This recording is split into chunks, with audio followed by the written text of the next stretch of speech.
ang mga kwento ng pag-ibig, kwento ng buhay at kwento ng pag-asa dito sa Barangay Love Stories. Love Stories.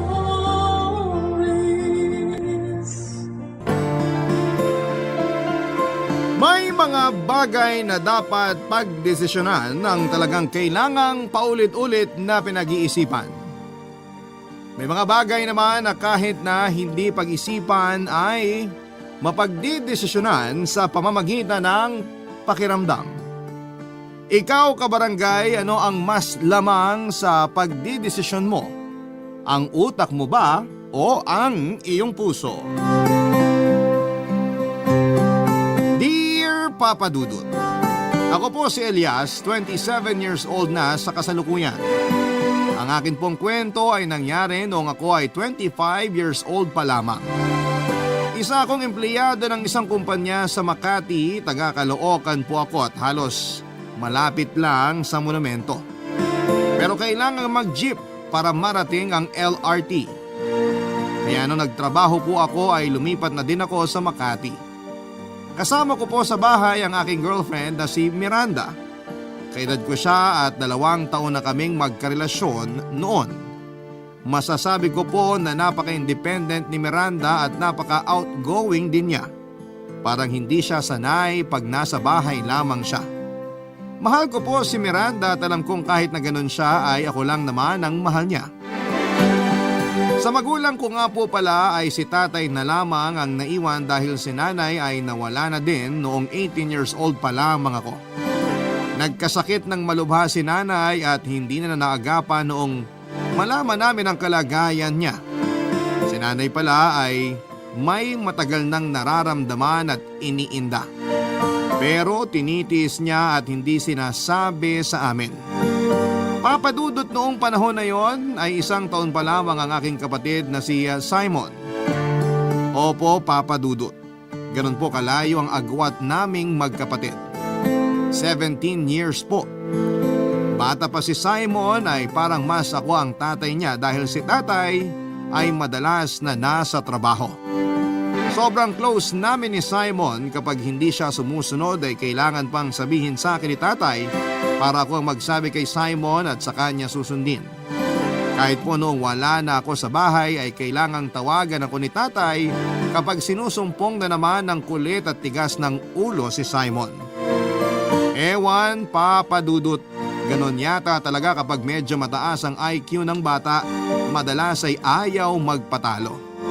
Matalino po si Simon at sa katunayan ay mula sa preparatory class ay na-accelerate siya kaagad sa grade 1. Okay naman po ang takbo ng mga buhay namin pero nang biglang mawala si tatay dahil sa isang aksidente ay kinailangan kong bumalik ng Caloocan para samahan si Simon. Sinabihan ko si Miranda noon. Una ay medyo hindi siya payag. Pero kalaunan ay umoo na din siya. Hanggang sa doon na kami tumira ni Miranda sa bahay kasama ang aking kapatid na si Simon Papadudut.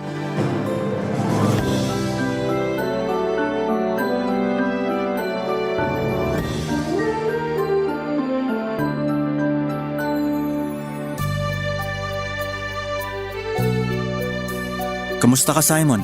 Okay naman po, kuya. Bakit parang ang lungkot mo? Kuya naman, syempre, nawala na si tatay. Bakit ikaw ba? Hindi ka ba malungkot? Malungkot din, syempre. Ganon din ako, kuya. Ikaw talaga, wala akong lusot sa'yo. Napakatalino mo talaga. Kuya, mamimiss mo ba si tatay? Syempre naman. Bakit nung buhay siya, hindi ka masyadong umuuwi dito? Ha? Kasi... Okay lang, kuya. Naintindihan ko kung mahirap sagutin. Kasi madami akong ginagawa. Sobrang dami po ba? Ha? Hindi naman. Ibig sabihin, konti lang? Hindi. Ikaw talaga, in on the spot mo na naman ako. Tanong lang naman po yun. Syempre mahal ko si tatay. Tatay natin yun eh. Kaso ganun ata talaga. Pag dumadami ng responsibilidad, medyo kumukonti ang oras na makita mga importanteng tao sa buhay natin. Ganon po ba yun? Oo. Maiintindihan mo ako pag malaki ka na. Ayoko na yatang lumaki. Bakit mo naman nasabi yan? Ayoko kasing kumonti yung oras ko para sa'yo, kuya eh. Ikaw talaga? Halika nga dito. Ang laki-laki na ng bunso namin. Tapos napakabibo. Kaya si kuya lagi nagpapanik. Kuya! Oh, Hindi po ako makahinga. ay sorry. Napahigpit ba yakap ko? Naintindihan ko po. Siguro yung mga yakap mo na hindi nagawa ng ilang taon, pinag-isa nyo na lang kaya po sobrang higpit. Ikaw talaga? Kuya, Oh, hindi na kita niyayakap ha? may gusto lang po akong itanong. Ano yun? Sabi mo, dumadami ang responsibilidad mo. Ano-ano po ba yun? Ha? Basta madami. Ano-ano nga po? Kayo ni tatay. Siyempre pinatigil ko na sa pagtatrabaho si tatay. Kaya ako na sumalo sa mga kailangan sa gastusin. Gaya na pag-aaral mo. Ano pa po? Siyempre sa sarili ko. Wala na akong inaasahan kaya kailangan ko din tustusan ng mga pangangailangan ko. Ano pa po? Yun lang. 2 lang po yun eh. Ano pa po yung iba? Wala na. Imposible naman po. Bakit imposible? Kasi kahit po kailangan mong magtrabaho para sa amin at para po sa sarili nyo, may araw naman po na wala kayong pasok eh. Bakit po hindi kayo nagpupunta dito pag wala kayong pasok? Ha? Kasi... Kuya, ako lang po tong kausap mo. Bakit po hindi mo masabi? Hi Simon. Wala talaga akong lusot sa'yo eh. Sige na nga. Kasi may girlfriend na si kuya mo. Mag-aasawa ka na? Hindi pa. Girlfriend pa lang. Hindi po ba magkasama kayo sa bahay? Paano mo nalaman yan? Narinig ko po nung minsang magkausap kayo ni tatay sa telepono eh. Ikaw nakikinig ka sa usapan namin ni tatay Kuya, maliit lang naman ang bahay natin. Maririnig ko talaga si tatay. At saka isa pa, hindi ba malakas talaga ang boses ni tatay? Ikaw kung nandito lang si tatay, malamang napalo ka na sa puwet. Hindi naman po niya ako pinapalo eh. Pero sana nga po, paluin na lang ako ni tatay. Kesa naman wala na siya. Oh, wag ka nang malungkot. Sige po, balik na lang po tayo sa girlfriend mo. Ay bunso, ang hirap mong lusutan. Sige, eto na lang. Nakilala mo na siya, di ba? Pero ngayon, mas makikilala mo pa siya. Kasi dito na rin siya titira kasama natin. Wala po ba siyang bahay? Hindi naman. May bahay naman siya. Bakit po siya makikitira dito? Ay bunso. Ganito na lang. Magkasama na kasi kami. Pag nagkaroon ka na ng girlfriend, maiintindihan mo rin yun. Pero girlfriend mo pa lang naman siya. At saka hindi niyo pa siya asawa. Bakit kayo magsasama? Halika na bunso. Kumain na tayo at nahihirapan na ako. Niluto kong paborito mong adobong manok. Halika na. Papadudot ganon po talagang kausap si Simon at para kang nakikipag-usap sa matanda. Ang dami niyang tanong pero pag nasagot mo ay mahanapan niya ng butas pag may tinatago ka. Hindi ko alam kung paano sasagutin yung tanong niya. Tama naman po siya, hindi pa kami kasal. Pero ganun na po ang hirap sagutin sa bata. Pero maintindihan din naman niya yon pagdating ng panahon. Papadudot, wala pong problema kay Simon kapag papasok ako sa trabaho. Kasi po bago ko pumasok sa opisina ay ihahatid ko lamang siya hanggang 3:00 lang ang pasok niya pero sumali po siya sa math club kaya naman may mga activities pa sila ng 3 to 5 p.m. Tapos yung teacher niya na ang naghahatid sa kanya sa bahay. Lagi pong sinasabi yan ni tatay noong nabubuhay na ganon ang routine ni Simon. Kaya hindi na po ako nag-aalala kasi sa paghatid kay Simon sa bahay. Wala pang 1 oras ay nakakauwi na din kami.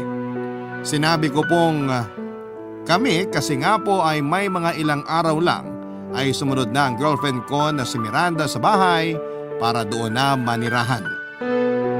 Sa totoo lang, papadudot ay ayaw niyang lumipat kasi sa totoo naman po ay may rason din naman.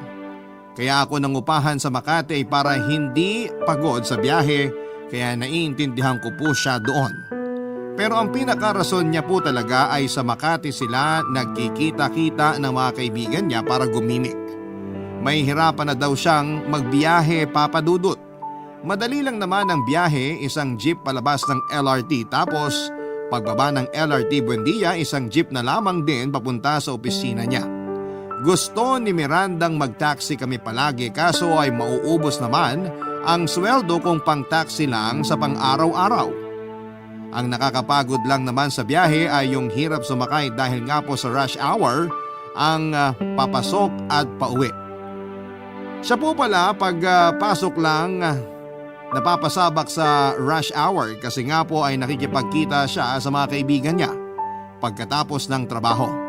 Ako naman po ay diretso uwi na dahil nga po sa walang kasama si Simon. Lagi ding sinasabi ni Miranda na bumili na daw ako ng kotse kaso'y hindi pa po kaya. Siguro'y 1 taon pa para makaipon. Sa Makati din po pala siya nagtatrabaho pero hindi kami magkasama dahil magkaibang kumpanya ang pinagtatrabahuhan namin. Nagkakilala po kami dahil sa common friend. Papa Dudut, ayun nga na pilit ko siyang lumipat sa Caloocan. Sinabi ko na konting tiis na lamang at magiging maayos na kami at yon ang pinangahawakan niya. Kaya nung nasa bahay na siya ay madalas siyang mainis dahil may kakulitan si Simon lalo na sa mga tanong. Dahil sa mga malalalim na tanong ni Simon ay napapahiya si Miranda kapag hindi siya makasagot. Pakiramdam niya ay nagbumukha siyang tanga sa harap ng isang bata. Kaya ayon abot pilit si Miranda sa pagsasabi sa akin na lumipat na kami at ipaalaga na lamang si Simon sa kamag-anak. Napakahirap po sa dibdib ang request ni Miranda. Mahal ko siya pero hindi ko kayang iwan si Simon. Kaya ang naging madalas na senaryo ay nag-aaway kami hanggang sa hiwalayan niya ako na sobra ko namang kinalungkot. Papa Dudut.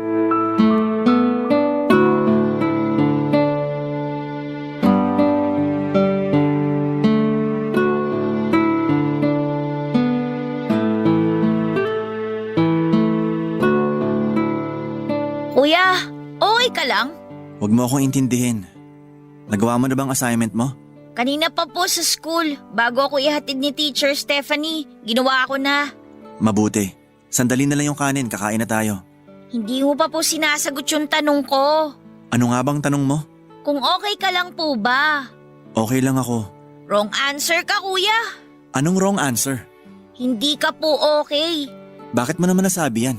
Una po, kanina habang inaayos niyo yung pinto, kala ko may kumakatok ng malakas. Nung makita ko, hinahampas mo po pala, tapos nabagsak niyo pa po pagsara. Pangalawa po, mula pa kanina hindi ko pa nakikita yung ngiti mo. Tapos yung pangatlo, parang wala ka sa sarili mo habang kausap kita ngayon. Huwag mo na lang akong pansinin. Hindi po pwede, kasi kuya kita eh. Pwede yon. Isipin mo na lang muna na hindi mo ako kuya. Ayoko po, ikaw na nga lang po yung natitira sa akin, tapos iisipin ko pa yan. Kuya, okay ka lang po ba? Bakit ka po umiiyak? May nasabi ba akong hindi maganda? Mahal na mahal ka ni kuya, ha? Lagi mong tandaan yan. Mahal na mahal din po kita, kuya. Patawarin mo ako sa nasabi ko. Huwag ka nang umiyak, kuya. Sorry. Kuya, nandito lang naman ako lagi eh. Pag may problema ka, pwede mo naman akong kausapin. Oo, O ngayon, kuya, ano bang problema mo? ikaw talaga. Napakagaling mo talagang manghuli. Manghuli po? Wala. Kalimutan mo na yung sinabi ko. O sige po. Pero hindi ko pa po nakakalimutan yung tanong ko. Gusto ko pong sabihin niyo sa akin. Huwag po kayong mahiya. Isipin mo po na ako ang kuya. Parang gano'n na nga eh. Ngayon, bago niyo po sagutin yung tanong ko, gusto ko pong sabihin na sana, sabihin niyo po yung totoo ha. Opo, Okay, anong problema? si Miranda. Si Ate Miranda nga pala, nag-overtime po ba siya? Hindi, Nasaan po siya? nag-away kami kanina eh. Po? Bakit kuya? Inaway mo ba siya? Hindi ko gagawin yun. Ibig pong sabihin siyang nang away sa inyo? Ha? Parang ganon. Ganon na nga po, huwag ka na nga pong magpaligoy-ligoy. Wow naman ah, yung salita mo, paligoy-ligoy. Nasa 40 years old ka na ba? Bakit po? Salita po yun, kaya kahit bata pwedeng gamitin yun. Siyempre, talo na naman ako dyan sa dahilan mo. Okay lang po yan. Sige po, tuloy niyo po yung kwento niyo. Bakit ka po niya inaway? Huwag na siguro natin pag-usapan yung dahilan. Kuya, hindi po natin makikita yung bunga kung hindi natin malalaman ang ugat. Ano? Saan mo ba natututunan yung mga sinasabi mo? Nakalimutan mo na po ba na nag-aaral ako? Tinuturo yan sa eskwelahan? Hindi po. Pero tinuturo po yung pag-iintindi kaya naiintindihan ko po yung mga ibig sabihin ng salita. Oo, edi talo na naman ako sa diskusyon mo. So, kuya, ano nga po yung dahilan? Sige, magiging open ako sa'yo. Sasabihin ko sa'yo, pero huwag ka magagalit kay Ate Miranda mo ha. Bakit naman po ako magagalit sa kanya? Ano nga po ba talaga yung dahilan? Hindi ano. Sino? Sino po? Ikaw. Ako po?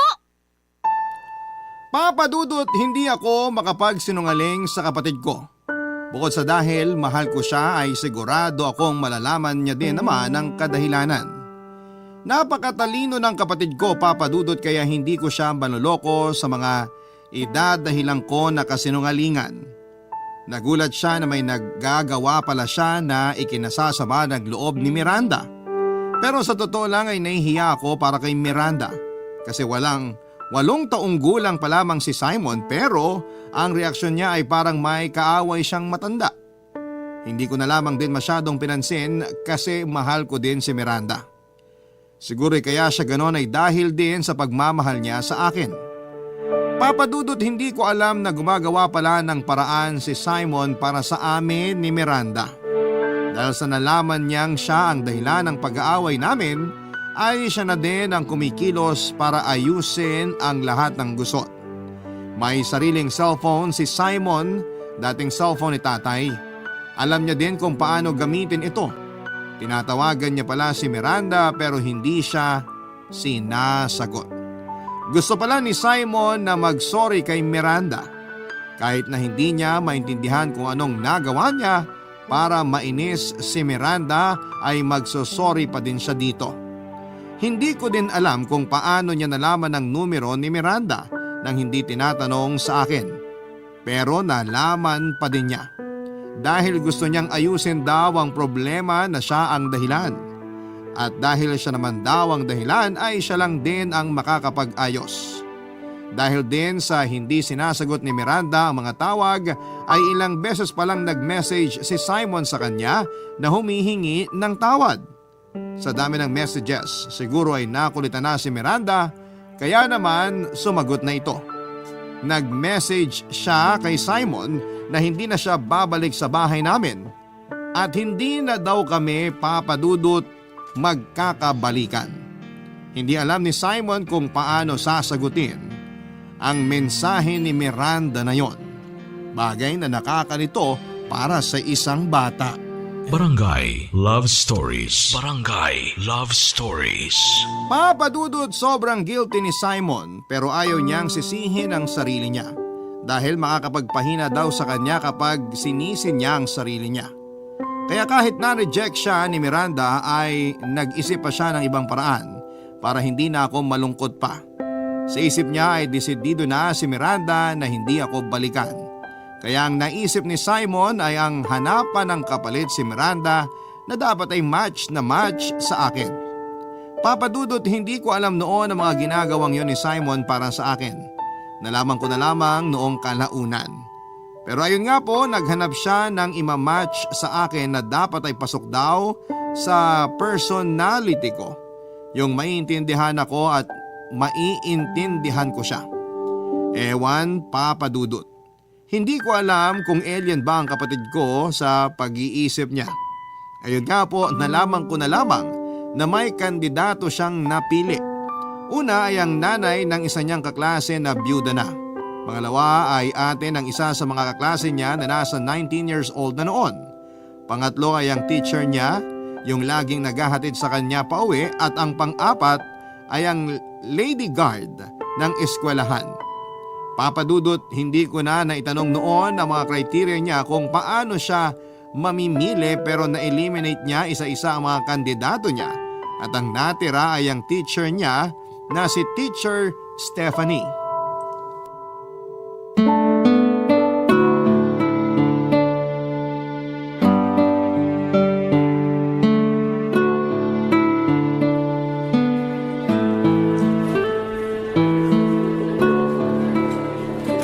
Kumusta ang lesson ngayon? Ang dami mong na-share ha. Kaya favorite ka dito sa math club eh. Favorite ko rin naman po kasi ang math. Hindi naman halata sa taas ng mga grades mo? Teacher Stephanie, pwede po ba tayong mag-usap? Oo naman, kagawa ka na ng assignment mo? Alam mo, bilib ako sa'yo. Pagkatapos ng math club, lagi mong tinatapos ang assignments mo bago umuwi. Madami ka bang ginagawa sa bahay? Wala naman po bukod sa kakain, magpapahinga, kwentuhan po kay kuya, tapos matutulog na. Kung sa bagay, maganda yan. Para pagdating sa bahay, relax ka na at may quality time ka pa sa kuya mo. Opo, O tara na, gawin mo na yung assignment mo. hindi po tungkol doon ang tatanungin ko. Tungkol saan? Survey lang po. Wow, survey! Saan mo narinig ang salitang yan? Dati po nung buhay pa si tatay, may nagpunta po sa bahay. Ang sabi po magsa-survey lang daw. Ano naman ang sinisurvey sa inyo? Tinanong po nila si tatay kung ano daw po yung sabong panlaba na ginagamit ng mga mister. Nakakatawa naman yun. Meron pa palang ganun ngayon. Ay hindi po, noon pa po yun. Ikaw talaga. Siyempre, pinipiloso po mo na naman ako. Biro lang po, Teacher Stephanie. Oh, huwag mong sabihin yung survey mo itungkol sa sabong panlaba na gamit ko. Hindi po. Tungkol saan? Ano po bang hinahanap nyo sa gusto nyo maging boyfriend? Mariosep na bata to. Bakit mo naman natanong yan? Survey lang po, teacher. Para saan ba yung survey mo? Tsaka ko na po sasabihin sa inyo. Basta kailangan po muna masagot nyo yung mga tanong ko. O sige na nga. Yay! Ano pong sagot nyo? Teka, kinakabahan tuloy ako. Ano uli yung tanong mo? Ano po ba ang hinahanap nyo sa gusto nyo maging boyfriend? Siyempre, yung basic. Mabait. Yes! Anong yes? Yes po! Ano pa po? Mapagmahal. Yun! Ha? Yun lang po ba? Meron pa. Dapat responsable. Eksakto! Ang alin? Yun pong sinabi nyo. Okay. Kailangan po ba mayaman siya? Naku, hindi naman kailangan. Kung magkakatuluyan kami, mapagtutulungan naman namin ng pagyaman. O kung hindi man, magkaroon lang ng sapat na ipon. Teka, ano ba tong sinasabi ko? Boyfriend pa lang palang tanong. Dun din naman po ang punta nun eh. Naku, hindi tayo dapat pakasiguro. Pero dapat parehong gumagawa ng paraan para magtagal ang relasyon at pwede nang umabot sa kasalan. Ay, ano bang sinasabi ko? Nawala ko sa sarili ko, akala ko matanda ang kausap ko. Hindi naman po kailangang maging matanda para maintindihan ang pagmamahalan. Tama ka. Ay, itong batang to, napapasugod tuloy ako. Opo, kasi po, survey nga po ito. Oo nga pala. Ay, oo nga pala. Ano ka ba? Pero tama po ang mga sagot niya, Teacher Stephanie. Tama? Paano naging tama? Ano ba ang batayan? Si Kuya po. Si kuya mo. Ang ibig ko pong sabihin, si Kuya po baka pauwi na. Oo nga pala. Halika, idadaan na uli kita sa inyo. Salamat po Itong batang to, pareho lang naman tayo ng daanan. Kaya walang problema kahit ihatid pa kita o kahit sunduin pa. Tsaka di ba sinabi ko sa'yo na ako ang dapat magpasalamat kasi may kasabay ako pa uwi? Opo, pero ibig ko pong sabihin, salamat po sa pagsagot sa survey. Naku, halika na nga at nakakatakot yung survey mo. Nakakabilib talaga ang kapatid ko, Papa Dudut. Napapayag niya si Teacher Stephanie niya na sagutin ang survey niya. Kung sa bagay ay sobrang close naman kasi ng dalawa. Buhay pa si tatay ay lagi niyang ibinibida na paborito si Simon ng teacher niya at yun nga po ay si Teacher Stephanie. Tuwang-tuwa naman ang kapatid ko noon dahil sang-ayon daw sa napag-aralan niya ay 99% match kami ng teacher niya. Dahil una ay mabait daw ako at hindi lang mabait kundi sobrang bait. Pangalawa ay mapagmahal at proven na daw po sa akin yon. Kasi mahal ko daw sila ni tatay at minahal ko daw ng sobra dati si Miranda. Pangatlo ay responsable daw ako kasi kahit may girlfriend na daw ako ay hindi ko siya pinabayaan at higit sa lahat ay hindi mayaman. Ako daw po yon. Pero dahil daw sa masipag ako ay aabot naman sa magiging maayos ang buhay ko at ng mapapangasawa ko. Lahat po yun ay naisip ng kapatid ko, Papa Dudut. Hanggang sa isang araw ay sinagawa na ni Simon ang plano niya. Dahil alam niyang maaga kung uuwi noon, ay sinet niya ang araw na yayayain niya si Teacher Stephanie niya. Nung una ay muntik na hindi pumayag si Teacher. Sinabi na lamang ni Simon na gusto niyang ipagyabang si Teacher Stephanie sa kuya niya dahil favorite student siya. Nagdalawang isip ito kung sasama, Papa Dudut.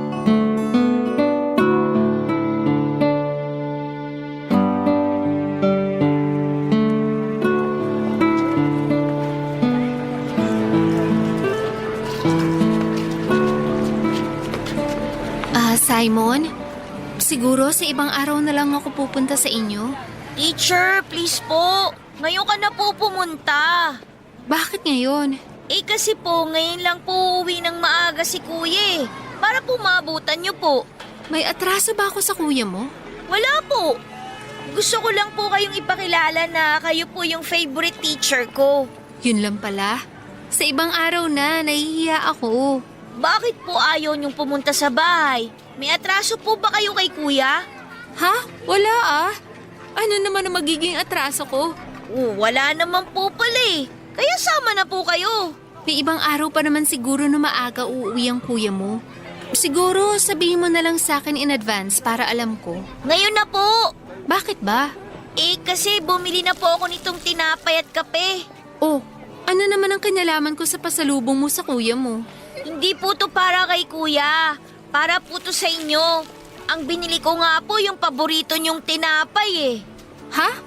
Binili mo yan para sa akin? Opo, para po may merienda kayo habang kausap si kuya. Itong batang to, bakit nag-abala ka pa? Siyempre po, bisita namin kayo Siguro, ibigay mo na lang sa kuya mo yan. Bakit po ayaw nyo? Hindi naman sa ayaw. Paborito ko nga yan, di ba? Ayaw nyo po bang binili ko? Hindi ganon, Simon. Siguro naman, magugustuhan din ng kuya mo yan. Hindi po kumakain ng tinapay si kuya. Ha? Sige na po, Teacher Stephanie. Please naman po. Naku, itong batang to. Sige na nga, sasama na ako. Yay! Pinag-ipunan mo ba yung pinambili mo ng tinapay at kape? Hindi po. Humingi lang po ako ng pera kay kuya kaninang umaga. Ay, nakakaya sa kuya mo. Baka sabihin yung pera niya para sa akin pala mapupunta. Hindi po ganun si kuya. Baka nga po kung nalaman niya na pupunta kayo, bumili pa ng cake yun Hindi alam ng kuya mo na isasama mo ko sa bahay niyo at ipapakilala sa kanya? Secret po kasi. Secret? Sa kuya mo? Bakit? Po? Wala lang po. Gusto ko po kasing makita yung reaksyon niya kapag pinakilala ko na po kayo sa kanya. Reaksyon? Bakit? Kasi nga po, kayo yung favorite teacher ko. At ako po yung favorite na student nyo. Siguro naman kahit hindi mo ko ipakilala na favorite teacher mo, ay proud na proud sa yung kuya mo. Pero iba pa din po pag nagkakilala na kayo.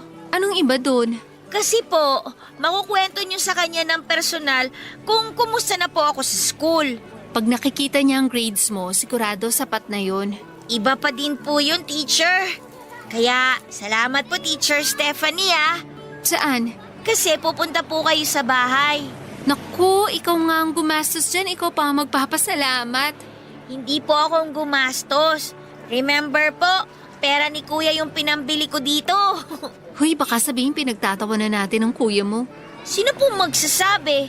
Malay mo, may makarinig. Hindi naman po nila kilala si kuya. Tsaka isa pa po, hindi naman natin siya pinagtatawanan Alam mo, ang galing mo talaga magbigay ng sagot. Magaling po kasi ang teacher ko. Baka nakakalimutan mo, math teacher ako. Pero magaling po akong mag-compute dahil sa inyo. Kasi naman, matalino ka talaga. Mana po ako kay tatay, kay nanay at saka kay kuya. Matalino din ang kuya mo? Minsan po nagkakamali, pero ngayon po hindi na siya nagkakamali. Saan? Sa inyo po. Ang ano? Po? Itong tinapay po.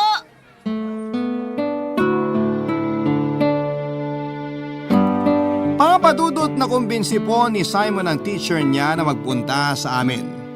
Yun palang hinihingi niya na pera na akala ko ay gagamitin niya sa project ay para pala ipambili niya ng tinapay na makakain ng bisita namin na si Teacher Stephanie. Pagkarating sa bahay nila Simon ay hinanap niya agad ako. Ang alam niya ay mauuna akong makakauwi kasi medyo mahuhuli ako dahil bumili pa ako ng cake noon. Agad na tumawag si Simon sa akin at hinahanap ako at sinabi na umuwi ako kaagad dahil may sorpresa siya. Kaya sinabi ko din naman sa kanya na may sorpresa ako. Pero hindi po ang cake ang sorpresa ko kay Simon kundi si Miranda. Papadudot kahit na isang buwan na kaming hindi nagkakausap ni Miranda dahil sa kakaiwas niya. Pero gaya ni Simon ay napapayag ko naman na pumunta sa bahay si Miranda. Medyo maayos ng kausap si Miranda. Masaya siya nang sagutin niya ang telepono. Noong sinabi kong iniimbita ko siya sa bahay ay mabilis siyang sumagot ng oo. Pupunta daw siya. Kaya masayang masaya ako noong araw na yon. Sinabi din ni Miranda sa akin na huwag ko na siyang sunduin. Siya na lamang daw ang pupunta sa bahay at doon kami magkita. Hindi na ako nangulit pa na susunduin ko na lamang siya kasi baka mamaya ay sumama na naman ang loob niya kapag kinulit ko pa. Kaya pumayag na lamang ako sa sinabi niya na sa bahay na magkita. Kaya nang dumating siya ay gano'n na lamang ang gulat ni Simon kay Miranda, Papadudot. Barangay Love Stories. Barangay Love Stories. Opo, Papadudot. Naunang dumating sa bahay si Miranda at nagulat si Simon kasi nagtataka ito kung bakit nandun si Miranda. Samantalang sinabi na nito noon na hindi na kami magkakabalikan pa. Masayang masaya si Miranda nang dumating at may kasama itong isang lalaki na hindi naman niya ipinakilala. Good mood si Miranda kasi kinumusta pa si Simon. Pero nasira ang ubod ng tamis ng ngiti ni Miranda nang hanapin niya ako kay Simon. Sinabi ni Simon na wala pa daw ako sa bahay at may binili. Pero ang nandun daw ay ang bagong girlfriend ko. Ang tinutukoy ni Simon kay Miranda na girlfriend ko ay si Teacher Stephanie. Nagulat naman si Teacher Stephanie sa ginawang pagpapakilala ng teacher or ng estudyante niya bilang girlfriend ko. Hindi makasagot si Teacher Stephanie pero mas lalong hindi nakapagsalita si Miranda dahil sa gulat. Para siyang na-lockjaw. Kung masaya si Miranda nang dumating sa bahay ay agad itong umalis. Hindi sa sobrang lungkot kundi sa sobrang galit.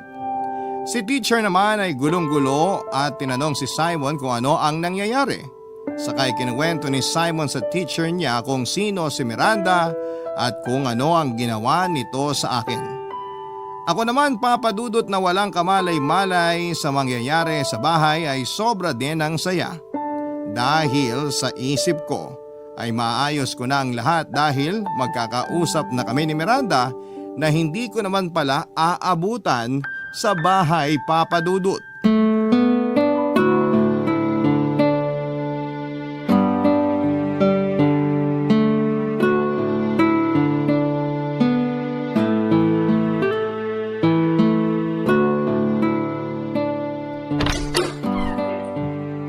Simon! Nandito na ako! Kuya! Kamusta ang araw mo sa school? Okay naman, kuya. Kuya, Si Miranda? Dumating na ba? Teka nga, tatawagan ko. Dumating na siya, kuya. Ah, talaga? Nasaan siya? Nasa kwarto ba? Wala po. Nasaan siya? Umalis na siya, kuya. Ha? Umalis? Opo. Saan daw pupunta? Hindi ko po alam. Walang sinabi? Hindi nagpaalam? Hindi, kuya. Basta na lang po siya umalis eh. Baka babalik. Sandali, tatawagan ko. Kuya, si Teacher Stephanie pala. Ay, good afternoon po. Sorry po, hindi ko kayo napansin. May hinahanap kasi ako eh. Okay lang. Elias po, kapatid ni Simon. Ako si Stephanie. Opo, kilala ko na po kayo. Ha? Bakit? Nako, yung favorite student nyo. Lagi kayong kinukwento. I hope magaganda ang kwento. Palabiro pala kayo, ma'am. Hindi naman. Ay, mamaya na kayo umalis, ma'am ha? Opo kuya, mamaya pa aalis si Teacher Stephanie. May binili kasi akong cake. Hintayin lang natin si Miranda. Kuya? Oh, Kasi... ano? Teka nga, tatawagan ko muna si Miranda. Ma'am, maiwan ko muna kayo sandali. Sige lang.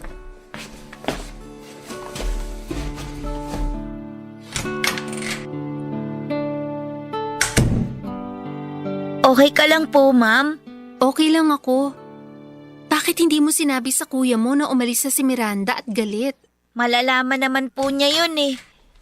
Simon! Bakit po kuya? Ano yung sinasabi ni Miranda na may pinakilala ka daw na bagong girlfriend ko? Kasi hindi mo na naman siya girlfriend, di ba? May problema lang kami pero hindi pa naman kami naghihiwalay. Pero kuya, hindi ka na niya binalikan. Hindi ka na niya kinausap ng matagal eh. Kasi nga binibigyan namin ng space ang isa't isa.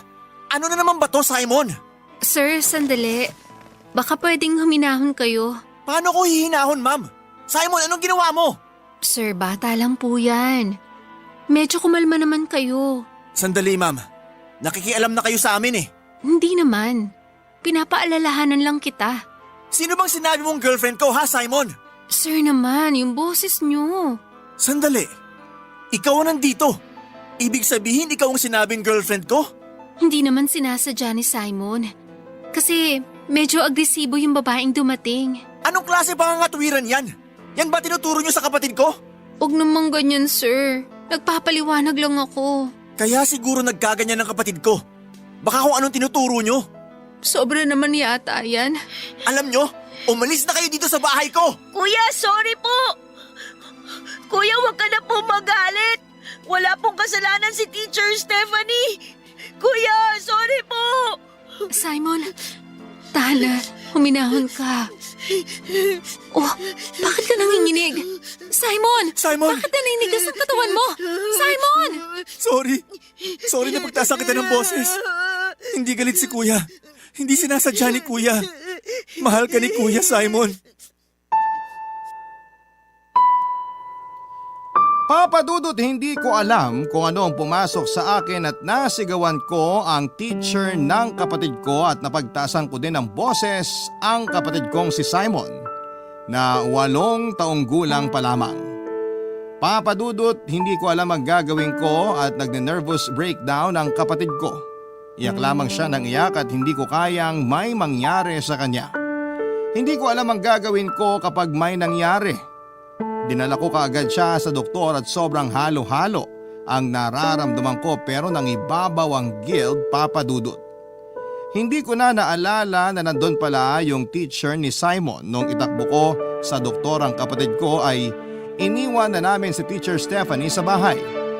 Kumalma din si Simon pagdating sa ospital at tumigil na siya sa pag-iyak. Pero ako ay hindi. Papa Dudut, gusto kong saktan ang sarili ko dahil sa mga nagawa ko. Nang tuluyan ang kumalma si Simon ay nakatulog na ito. Hindi ko na siya nakausap hanggang sa makatulog. Matapos ang nangyari ay wala akong ibang nasa isip kundi ang kapatid ko. Nabura si Miranda sa iniisip ko at nakalimutan ko na si Teacher Stephanie na nagawan ko din ng mali dahil sa mga hindi magandang nasabi ko. Sobrang parang nagtrabaho ako ng isang buong araw. Dahil yung pagod ng katawan ko dahil sa bigat ng nangyari ay ang nakapagpatulog sa akin. Ayokong matulog pero katawan ko na ang kusang nagpahinga. Pero hindi ko iniwan si Simon sa kwarto niya. Doon ako nakatulog sa tabi niya. Papa Dudut, halos mawala ako sa sarili nang maalimpungatan ako noong umaga. Wala po sa tabi ko si Simon. Hinanap ko siya sa buong bahay pero hindi ko siya nakita. Kaya pinuntahan ko ang taong pinagkakatiwalaan niya, Papa Dudut.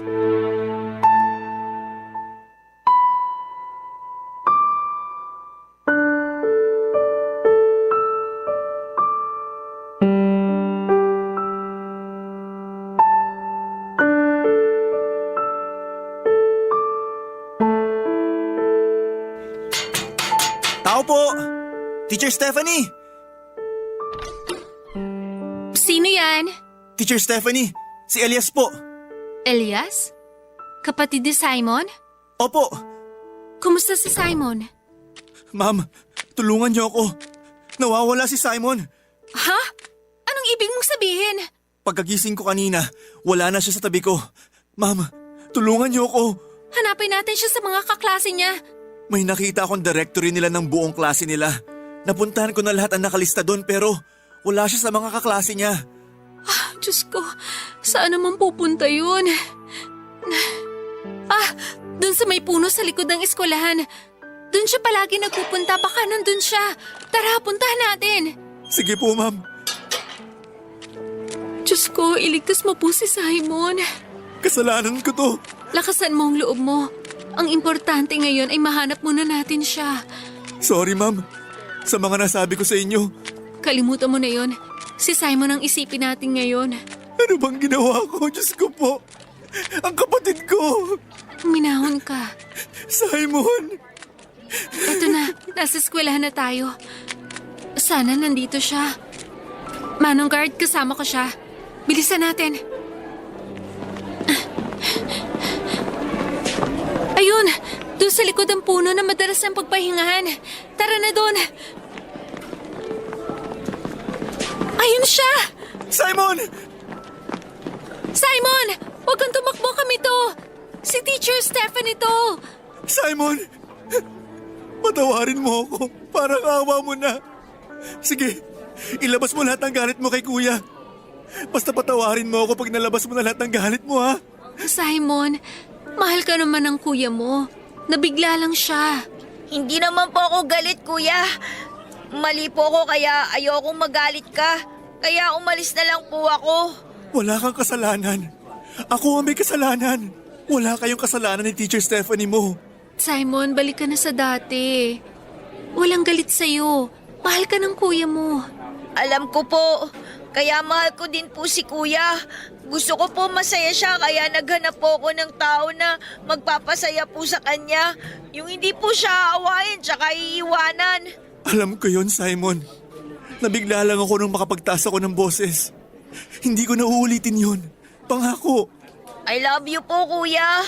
I love you, Simon. Oh, iiyak na naman kayo. Huminahon na nga kayo at masama sa puso yan. Kuya, huwag ka nang umiyak. Basta hindi ka iiyak, hindi din iiyak si kuya. Hindi na po ako iiyak. Sorry po. Huwag kang mag-sorry. Wala kang kasalanan. Kalimutan na natin yon, ha? Sorry po, Teacher Stephanie. Oh, bakit ka nagsusorry sa akin? Dahil po kasi sa akin nadamay po kayo eh. Pwede ko ba namang iwan ang favorite student ko? Siyempre, nandito lang si favorite teacher mo. Salamat po, ma'am. Mabait na bata si Simon. At lagi magiging mabait na bata yan. Di ba, Simon? Opo, teacher. Tara, umuwi na tayo. Sabado ngayon, may mga delegates na magko-conference mamaya dito. Baka maabutan tayo, hindi mo lang ako nakapagbihis.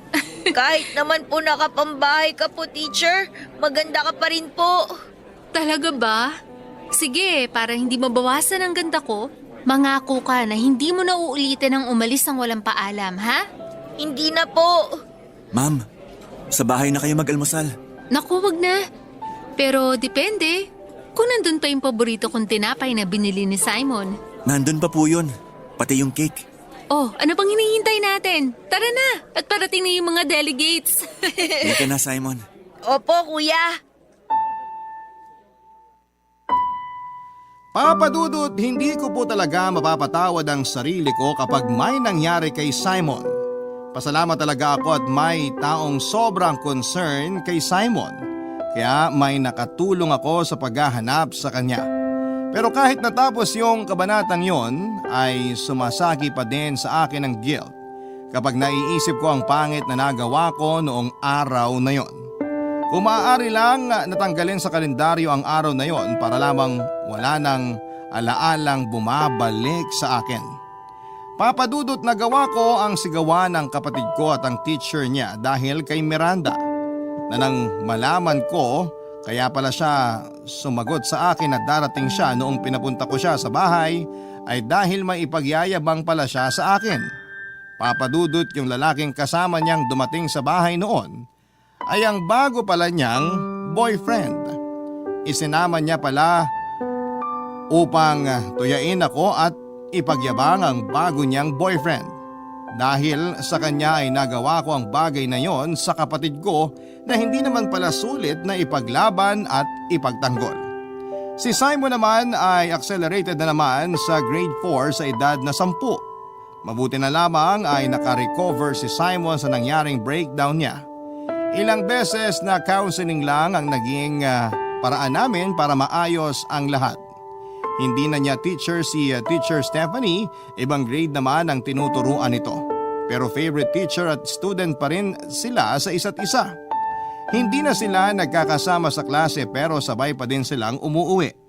Kaya madalas ko ding nakikita si Teacher Stephanie bukod sa lagi nga po niyang hinahatid si Simon ay dahil girlfriend ko na din po siya. Papa Dudut, ewan ko nga sa computation ng kapatid ko tungkol sa relasyon.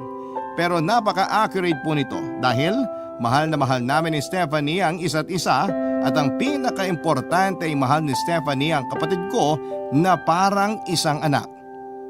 Kaya naman eto kami ngayon makalipas ang 2 taon. Isang masayang pamilya.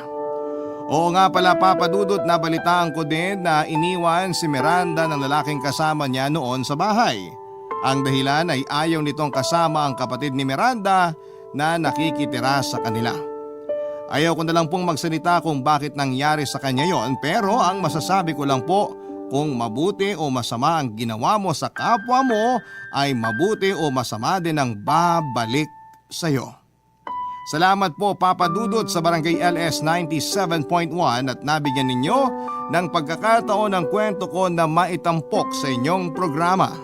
Ang inyong forever kapuso at kabarangay, Elias. Nagustuhan ng iyong napakinggan? Ituloy yan via live stream sa www.gmanetwork.com/radio. Barangay LS 97.1 Forever!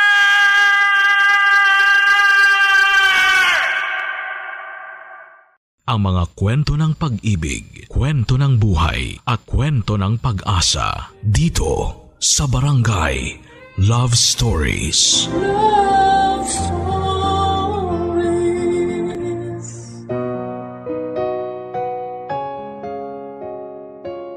Sa ating pagpasok sa mundo, tayo raw ay unang makakaramdam ng kalinga mula sa ating mga magulang. Sa atin namang pagtanda, sinasabing ang anak naman ang magbibigay ng kalinga sa mga magulang. Ikaw kabarangay, bukod sa magulang mo, sino ang binigyan mo ng taus-pusong kalinga at sinong kumalinga sa iyo ng buong puso? Ang pagkalinga o pag-aalaga ay may kasamang pagmamahal at respeto. Sino man ang iyong kinakalinga ay makakaramdam ng seguridad dahil alam nila na ikaw ay nandyan para sa kanila. Ang pagkalinga ay hindi madadaan sa material na bagay kundi galing sa puso lamang. Ngayong araw ay mapapakinggan natin ang kwentong galing kay Mona, isang caregiver. Susundan natin ang kanyang paglalakbay nang siya ay mamasukan sa isang mabuting pamilya. Sa istorya ay mabubuo ang tanong na maswerte ba si Mona sa pagkakaroon ng mabuting pinaglilingkuran o maswerte ang kanyang aalagaan at pamilya nito dahil sa mahigit 100% kung siya ay mag-alaga. May mga tao nga na kahit kadugo na ay ayaw pa silang alagaan at kalingain. Ang pangangailangan na dapat iminibigay ng mga taong mas malapit sa iyo ay minsan mas nanggagaling pa sa ibang tao na hindi naman natin kadugo. Dadaanan din ng istoryang ito ang hindi pagsuko ng bawat tauhan sa kanilang kanya-kanyang nais gawin at mangyari. Gaano man kahirap o gaano man katagal, hanggang gustong magawa ang nais ay mangyayari at mangyayari ito. Dear Papa Dudut, Magandang araw po sa inyo at sa mga nakikinig. Ako po si Ramona, pero Mona na lamang po ang itawag ninyo sa akin. 25 years old na po ako at isa po kong stay-in caregiver dito sa Maynila. Nasa probinsya po ang mga magulang ko. Dito po ako nakakuha ng aalagaan sa Maynila kaya lumuwas po ako. Ang aalagaan ko po ay si Lola Mia. 80 years old na po siya at malakas pa naman si Lola Mia, kaya lang dahil sa edad niya minsan ay kailangan niya ng aalalay sa kanya. Gusto pa rin ni Lola na hanggat kaya niya, kikilos siya ng walang umaalalay. Sa pagluluto nga parang ang nangyayari, alalay niya lang ako dahil siya din naman ang gustong gumalaw sa kusina. Masarap pong magluto si Lola Mia kaya nga minsan ay parang nararamdaman ko na tumataba na ako. Bukod po sa edad ni Lola Mia, kaya sila kumuha ng caregiver ay wala din siyang kasama sa bahay. Ang apo niya na lamang po na madalas pang nadidestino sa ibang bansa. Kaya hindi ko po ramdam na nagtatrabaho ako. Parang sinasamahan ko lamang po ang nanay ko at si Lola Mia naman ay parang apo din naman ang tingin sa akin. Masaya kami sa bahay kahit madalas kong makita si Lola Mia na biglang tatamaan ng lungkot. Ang ginagawa ko ay inaaliw ko kaagad siya. Madali naman pasayahin si Lola, Papa Dudut. Siguro po ay ayaw niya din nakikitang nag-aalala ko. Madalas ang kwentuhan namin ni Lola Mia, parang hindi kami nauubusan ng pag-uusapan. Ang maganda kay Lola ay alerto pa at matalas pa ang isip niya. Alam niya pag napag-uusapan na namin ang isang kwento. Papa Dudut, sisimulan ko po ang kwento ko sa araw na dumating ako sa bahay kung saan ako nagtatrabaho sa ngayon.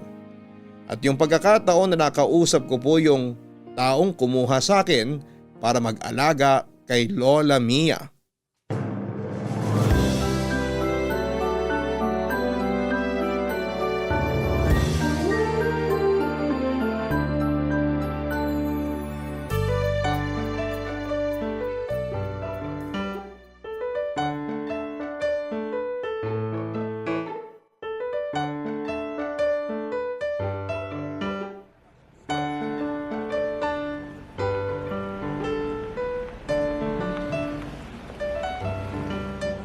Tao po.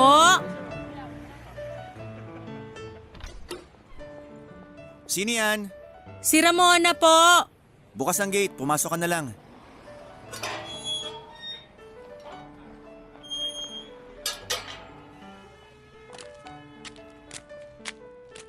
Tuloy ka, Ramona. Salamat, sir. Patrick na lang. Okay po. Halika, maupo ka muna, Ramona. Mona na lang din po ang itawag niyo sa akin. Sige, Mona. Ikukuha muna kita ng maiinom. Naku, wag na po. Nakakahiya naman po. Huwag kang mahiya, kasi ikaw ang iiwan ko dito. Salamat at tinanggap mo ang dito mamasukan, kahit nasa probinsya ka. Naku, ako nga po ang dapat magpasalamat. Malaking tulong sa pamilya ko ang pagtanggap niyo sa akin dito. Walang anuman. Maganda kasing rekomendasyon para sa'yo. Kakilala ka ng nanay ng best friend ko. Opo, si Tia Felicing po, tsahing buo ko. Kapatid po siya ni nanay. Kaya makakaasa po kayo sa akin. Maraming salamat. Alam mo, nag-aalala na talaga ako. Saan po? Kay Lola. Kasi bukas ng alis ko. Ayoko naman iwan si Lola sa kung sino lang. Alam mo na, baka hindi mabuti ang makuha ko kung magmamadali akong kumuha ng mga kasama niya. Nangangako po ako na ituturing kong parang lola ko talaga si Lola Mia. Sobrang salamat talaga. Gusto mo na muna bang magpahinga? Ituturo ko na ang magiging kwarto mo. Mamaya na po. Nakapagpahinga naman po ako sa barko kaya hindi naman po ako pagod. Okay, sige. May isa pa akong pakiusap. Ano po yon? Sabihin niyo lang. Huwag mo na akong ipo. Kasi halos magkasing edad lang naman tayo. Matanda lang ako sa iyo ng 2 taon. Ay, sorry. Nakasanayan ko lang talaga ang magpo. Okay, pero wag na sa akin. Oo. Nasaan na po si Lola? Nasa kwarto niya. Tulog pa po? Hindi. Nagtitiklop lang ng ilang damit. Gusto niya kasi siya magtiklop ng mga dadalhin ko paalis. Pero sandali, Tatawagin ko siya. Sige.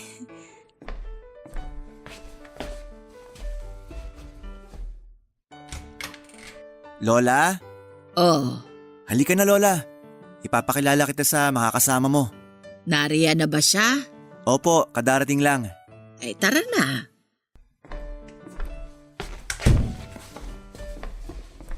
Magandang umaga po, Lola. Lola, siya po si Mona. Magandang umaga naman, Iha. Maupo ka. Salamat po. Lola, si Mona na munang bahala sa'yo habang wala ako. Kung sa akin ay ayaw kitang umalis. Pero hindi naman din kita pipigilan sa mga gusto mo. Lola, para sa atin naman ang pag-alis ko. May pensyon naman ako. Nako, hindi ako papayag na magamit natin ang pensyon mo para ipang gastos. Gamitin mo lang yon sa mga gusto mong bilhin. At ako ang bahala sa'yo. Ay, apo ko. Huwag po kayong mag-alala, Lola Mia. Hindi ko po kayo pababayaan. Oh, nadinig mo Lola? Salamat, Iha. Pasensya ka na. Hindi sa ayaw kita dito. Ang sinasabi ko lang ay ayokong malayo na naman itong si Patrick. La, pinag-usapan na naman natin na huling biyahe ko na to, di ba? Pagbalik ko, magtatayo na lang ako ng restaurant. Susuportahan ko naman yung mga pangarap mo. Pasensya ka na at masyado kong madrama. Naku, Lola, hindi drama ang tawag dyan. Ganyan din si nanay sa akin bago ko umalis. Nag-aalala lang po kayo. Eh siya nga. Ikaw, paano ang nanay mo kung iiwan mo para makasama lang ako? 5 po kaming magkakapatid kaya madaming makakasama si nanay. At saka high-tech na naman po, makakausap ko pa din naman sila na parang magkaharap kami dahil sa video call. Oh, nadinig mo yun Lola? Kaya ako din, lagi magvi-video call sa'yo para kahit malayo man ako. Malapit din. Nakakatuwa naman kayo. Ay teka, kumain na tayo. Magtatanghali na pala. Ako na po ang maghahain. Ako na. Mabuti pa tayo ng 3 maghain.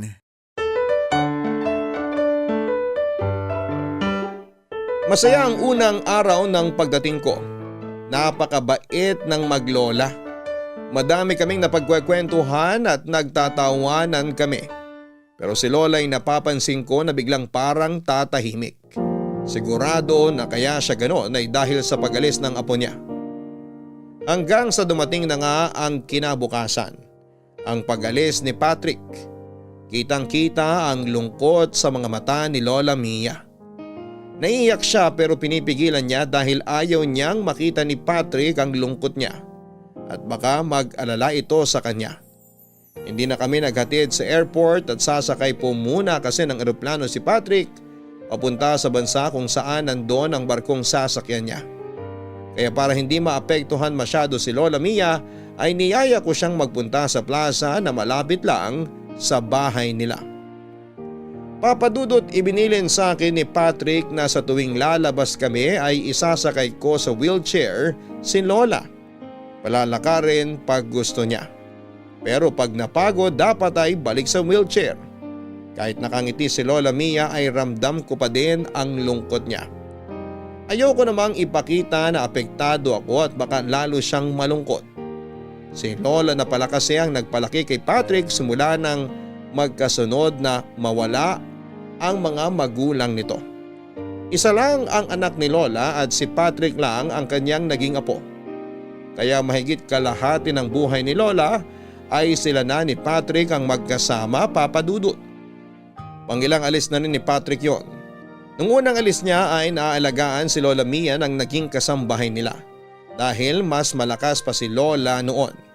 Nung pangalawang alis ni Patrick ay ganun din yung parehong kasambahay pa rin ang nakakasama ni Lola Mia. Pero nang umuwi si Patrick nung huli ay 6 na buwan na ang nakakalipas ay kinailangang umalis ng kasambahay dahil kinakailangan siya ng pamilya niya. Naisip din ni Patrick na dapat mas may alam na sa pag-aalaga ng may edad ang kunin niya dahil tumatanda na rin si Lola Mia. Matagal siyang naghanap ng tao na pwedeng makuha pero wala siyang nahanap. Kung may mga nasa shortlist man siya, malaki naman ang pag-aalangan niya. Kasi bigla siyang kinukutuban na hindi siya sigurado sa mga taong kanyang pinagpipilian.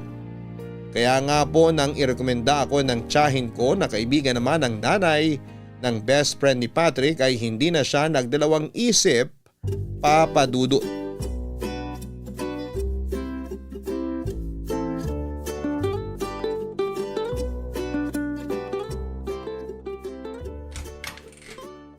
Lola, gising ka na pala. Naku, napahaba ata ang pagsisyesta ko. Tama lang po yan para mas malakas kayo. Anong oras na ba? 4:30 lang po. Naku, hapon na. Lola naman, sikat pa ang araw oh.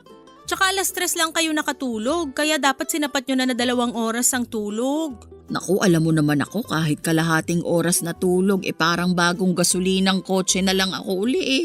Parang kotse? Sige nga po, andar kayo. Brum brum. Ikaw talaga, Lola. Ay, teka, may kailangan po ba kayo? Tulungan mo lang akong makatayo dito sa kama nang makapag-inat ng katawan. Oh, hinay lang po ah. 1, 2, 3. Yeah! Ay, maiwan muna kita. Saan kayo pupunta? Tatakbo lang ako sa labas. Lola naman, nagbibiro. Ay bakit? Akala mo ba hindi na ako makakatakbo? Paano kayo tatakbo? Hindi po ba kotse kayo? Brum, brum. Hay Lola, hindi ka talaga pumapalyang mapatawa ko. Maganda ang tumawa palagi. Para hindi tumanda agad. Kita mo nga ako, mukhang bata pa hanggang ngayon. Ay oo naman po, hindi ako kukontra dyan. At higit pa doon, maganda pa rin. Ayan, inuuto mo na ako. Totoo po yun ah. Siguro po ang dami niyong manliligaw nung bata kayo. Isa lang ang nanligaw sa akin. Lola, okay ka lang? Ay oo. Naku, halika na nga't magluto na tayo ng hapunan. Maaga pa Lola, bakit bigla ka napaluto? O siya, tara na sa labas. Upo ka muna dyan Lola, aayusin ko lang tong kama mo. Muntik kong malimutan yan. Salamat. Lola naman, ano bang salamat? Dapat lang to at masaya ako sa mga ginagawa ko dito. Ay, oo nga pala Lola, tumawag si Patrick kanina. Anong sabi ng apo ko? Wala naman po. Sabi ko po kasi natutulog kayo, kaya tatawag na lang daw siya maya-maya. Ay salamat naman. Ay eto, siya na to. Hello? Hello, Mona. Gising na ba ang lola? Oo, eto siya. Lola, si Patrick. Apo ko! La! Kamusta kayo? Ayos naman ako, apo ko. Eto, alagang-alaga ako ni Mona. Salamat naman at maayos ka. Huwag kang mag-alala sa akin, apo ko. Hindi ako pinapabayaan ni Mona. Salamat, Mona. Naku, hindi na iba si Lola sa akin. Si Lola lang bang hindi na iba sa'yo? Ha? Dalawa lang naman kami dito. Eh ako, iba pa ba sa'yo? Si Patrick naman. Pilyo talaga ang apo ko na yan. Lola, sinisiraan mo ako ha? Nadinig mo ba ako? Lola, halos magkaharap lang tayo oh. Oo nga. Nakakatuwa talaga kayong maglola. Ganyan talaga kami. Namimiss na kita, Lola. Ako din, apo ko. Di bale, mahigit 2 buwan na lang naman eh. Magkikita na ulit tayo. Hinihintay ko ang araw na yon. Oh, Lola, nalulungkot ka na naman. Ayan na nga si Patrick ko. Oo nga la, ayaw mo na ba akong kausap? Hindi, apo ko. Eto, hindi na ako malungkot. Yan, malapit na naman ang 2 buwan. Ay, Lola, magsisimula ng trabaho ko. Tatawag na lang uli ako. Sige, apo ko. Mag-iingat ka palagi at magdasal, ha? Yes, Lola. I love you. I love you, apo ko. Mona, ikaw na uli ang bahala kay Lola ha? Oo, hindi ko siya papabayaan. Masyadong maraming layer ang usapan namin na yon, Papa Dudut. Ang daming tanong ang nabuo sa isipan ko. Una ay nang biglang nalungkot si Lola sa tanong tungkol sa mga manliligaw niya noong bata siya. At pangalawa ay bakit biglang nagbiro si Patrick ng kung iba pa rin ang tingin ko sa kanya. Pero mabilis ko na lamang din na nakalimutan yon. Pero nung gabi habang nagkwekwentuhan kami ni Lola ay siya naman ang nagbiro. Sa totoo lang, ewan ko ba kung biro ba yon o seryoso na. Unay parang masyado niyang ibinibida si Patrick. Sinabi niya ang mga magagandang ugali at gawin ng apo niya. Unang pagkakataon ko po na marinig ang mga kwento na yon kasi umalis kagad si Patrick kinabukasan noong dumating ako sa bahay nila. Pangalawa ay hindi naman namin na pag-uusapan masyado ni Lola Mia ang ganong mga bagay tungkol kay Patrick. Ewan kung bakit masyado naman akong apektado. Yun na nga po, tinukso po ako ni Lola kay Patrick na bakit hindi daw maging kami. Nakita ni Lola ang pagkabigla ko kaya agad siyang bumawi. Ayon sa kanya ay nasabi niya lang naman yon kasi gusto niya na ang mapapangasawa sana ng apo niya ay mabait na katulad ko. Pero sinabi niya din na hindi siya makikialam kung may iba akong minamahal o may iba mang minamahal si Patrick. Hindi niya raw ipipilit kung sakali kasi ayaw niya raw na mangyari sa amin ang nangyari sa kanila ng unang pag-ibig niya. Papadudot, hindi ko pa rin maintindihan kung ano ang ibig sabihin noong kwento ni Lola tungkol sa unang boyfriend niya. Ibig sabihin ay hindi lang ang lolo ni Patrick ang unang niyang boyfriend at parang hindi maganda ang paghihiwalay nila nito.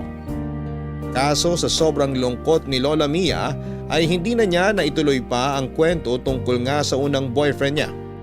Hindi na din ako nag-osyoso pa dahil naiyak si Lola. Natakot ako dahil baka masama sa kanyang malungkot ng sobra.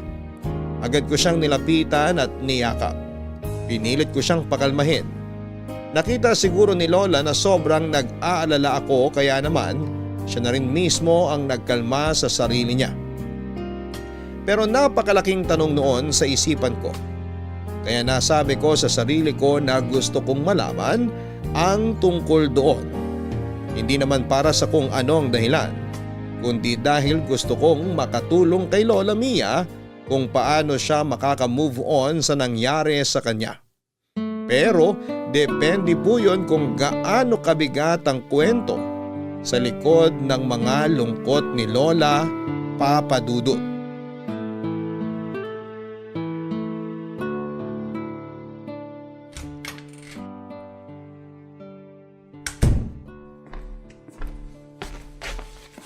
Good morning, Lola Mia. Good morning, Mona. Kanina pa po ba kayo nakatingin dyan sa labas? Medyo napaaga ang gising ko eh. Naghilamos lang ako at bumalik na dito. Mamaya na ako magluluto. Naku Lola, ako na po ang magluluto ngayon at ikaw, relax lang ngayon. Nakatulog po ba kayo ng maayos? Oo. Lola, Bakit? okay ka lang po ba? Ha? Oo, ayos lang ako. Huwag ka nang masyadong mag-alala. Eto, nagdala ako ng tubig. Mamaya na, ayos lang ako.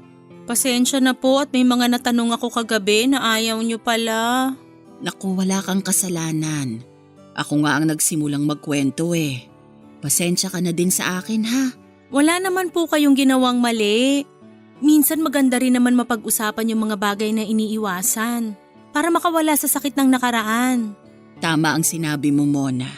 Pero kung hindi pa kayo handa, huwag nyo din pilitin. Tandaan nyo, nandito lang po ako. Matagal na yata akong handa, kaso wala naman akong mapagsabihan.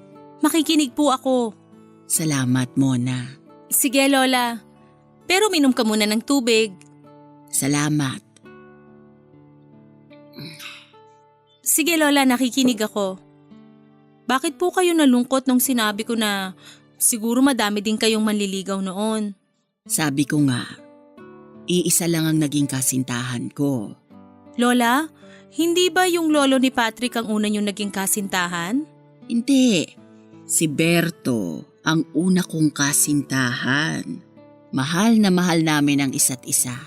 Ano pong nangyari? Lihim lang ang pagiging magkasintahan namin. Lihim? Kanino po? Sa mga magulang ko, nais nila na ipakasal ako sa ibang lalaki. Teka Lola, ano to, parang arranged marriage? Oo, ipinagkasundo na pala nila ako sa isang kakilala na may anak din na lalaki. Teka Lola, ayos lang ba talaga sa inyo na pag-usapan to? Oo, kailangan ko na sigurong masabi sa iba ito. Ibig sabihin, walang nakakaalam ng storya niyong yan? Wala. Dahil sa sama ng loob ay itinago ko. Lola, nakakalungkot naman yung nangyari sa inyo. Ang tagal kong kinimkim ang lungkot na yan. Yung lalaking pinagkasundo sa inyo, yun na po ba yung lolo ni Patrick? Oo, si Claudio. Ano pong naging pagsasama nyo? Mabait naman si Claudio. Pero alam niya din naman kung gaano kasama ang loob ko sa nangyari. Hindi niya nalang pinapansin kahit na madalas ay parang wala din akong pakialam sa kanya. Kamusta po siya? May iba ding minamahal si Claudio. Pero wala din siyang magawa. Para mapagbigyan lang ang mga magulang namin, ay napilitan kaming magpakasal at magsama. Nakakalungkot naman. Kahit kailan ay hindi kami nagsiping sa kama. Nasa iisang kwarto kami pero hiwalay siya ng tinutulugan. Nang hindi alam ng mga magulang namin, ha? Pero paano po? Paano kami nagkaanak? Opo. Isang gabi, umuwi siyang nakainom. Nawala siya sa sarili niya, kaya napuwersa niya ako. Galit na galit ako sa kanya. Naghiwalay po kayo? Hindi namin pwedeng gawin yon. Kaya nagsama pa din kami.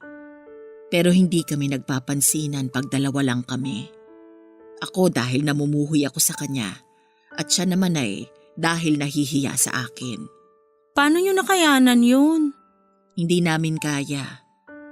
Halos gabi-gabi ay umiiyak ako at marahil si Claudio ay ganun din. Masakit sa dibdib ang umiyak ng pinipigilan dahil baka may makarinig. Lola. Ipinagbuntis ko ang naging bunga ng nagawa ni Claudio sa akin. Yun ay ang ina ni Patrick. Naayos po ba kayo pagkalabas ng bata? Hindi na inabutan ni Claudio ang bata. Inatake siya sa puso sa batang edad. At yun na din ang naging kamatayan niya. Diyos ko.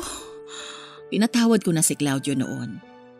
Sinabi ko na palalakihin ko ang bata ng malaya. Hindi ko gagawin sa anak namin o sa mga magiging anak niya ang ginawa sa amin ng mga magulang ko. Lola, sorry. Mabigat pala ang dinadala mo. Masaya na ako at nasabi ko ito. Lola, may balita pa po ba kayo sa unang kasintahan nyo? Si Berto. Wala na akong naging balita sa kanya.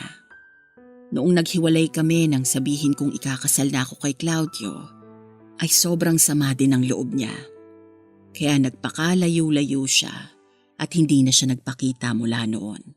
Hindi na kayo nakita kahit kailan? Hindi na.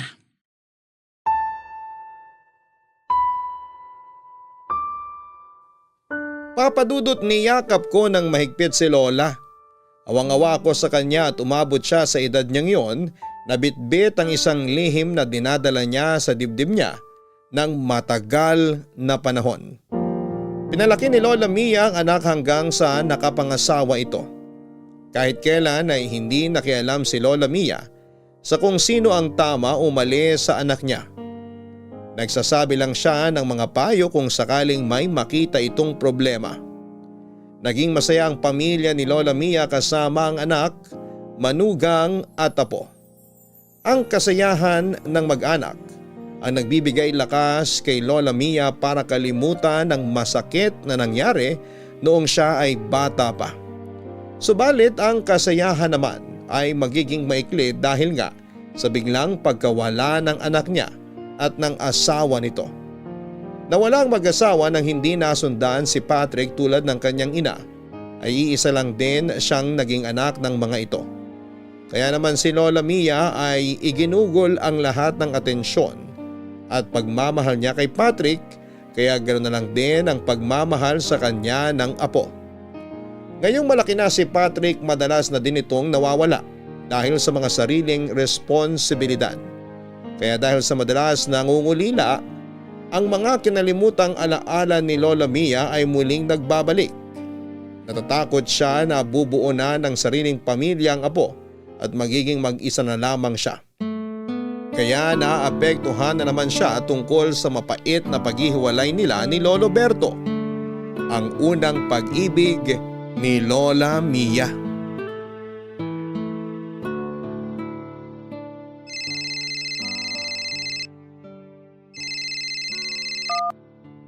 Hello, Patrick!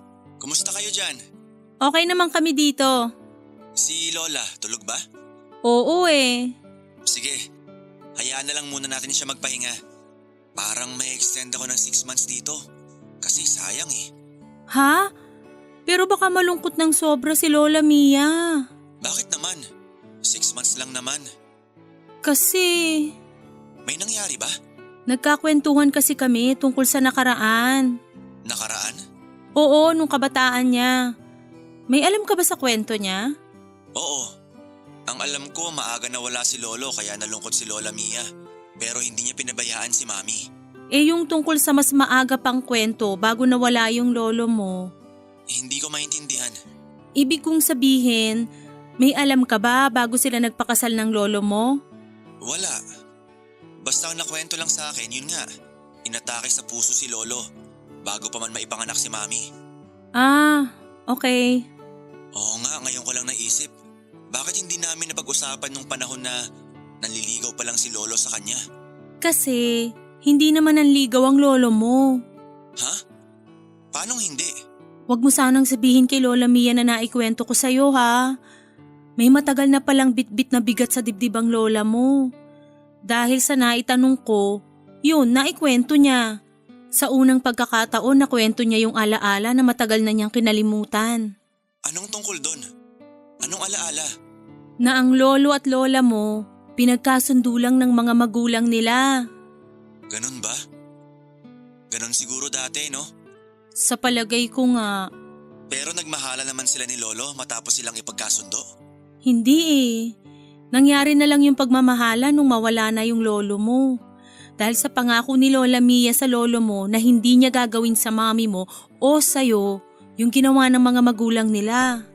Nalungkot naman ako kina Lolo at Lola. Ay, sorry. Hindi ko na dapat kinwento. Hindi, ayos lang. Gusto ko pang malaman ng kwento. Pero nalulungkot ka? Normal na reaksyon lang yon. Pero may hindi pa ba ako nalalaman? Oo eh.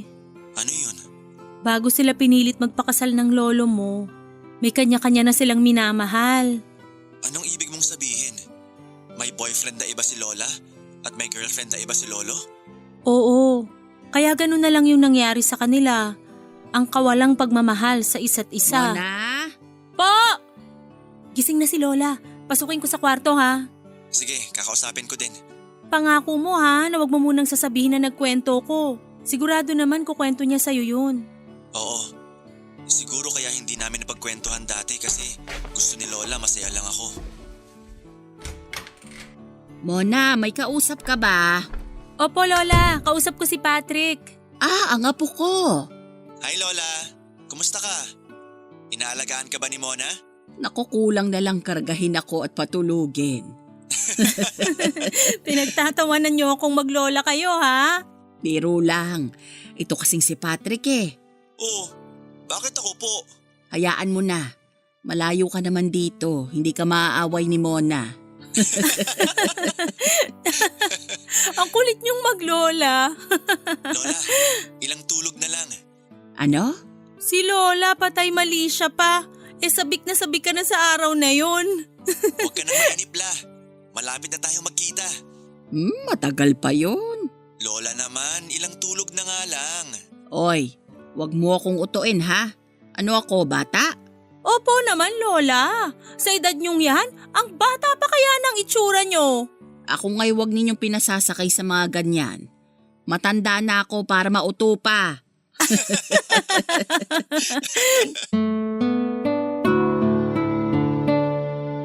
Papadudot matapos ang pagkukwento sa akin ni Lola Mia ay naramdaman kong mas lalo akong napamahal sa kanya. At ganon din siya sa akin, Papa Dudut.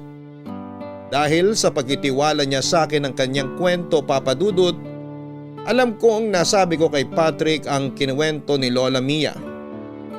Pero hindi ko iniisip na mali yun. Alam kong sasabihin din naman ni Lola Mia yon sa apo niya. Gusto ko lang na mapaisip si Patrick na huwag nang mag-extend ng kontrata kasi sigurado pong malulungkot si Lola. Naisip ko na kapag nalaman ni Patrick ang tungkol sa lungkot ni Lola ay uuwi na siya. Total naman po ay may plano na talaga si Patrick na hindi na bumiyahe at itayo na ang pangarap niyang restaurant. Kasi ang pagluluto din naman ang ginagawa niya sa barko. Mas kailangan siya ng lola niya ngayon kasi matanda na si Lola Mia. Hindi man magandang isipin ay hindi na natin alam kung hanggang kailan na lang tayo sa mundo. Nang makita ni Patrick na tumatawa at nagpapatawa si Lola Mia, ay mas napaisip siya sa binabalak niya. Kasi kung malungkot si Lola at tumatawa sa harap niya ay talagang mas kailangan siya ni Lola higit kailanman. Dahil sa nakikita ko kay Lola Mia, isa si Patrick sa tanging kaligayahan ni Lola. Mas kompleto sana kung makakausap niya ang unang minahal na si Lolo Berto. Pero napaka-imposible na po yata noon. Kaya si Patrick na lamang ang natatangi.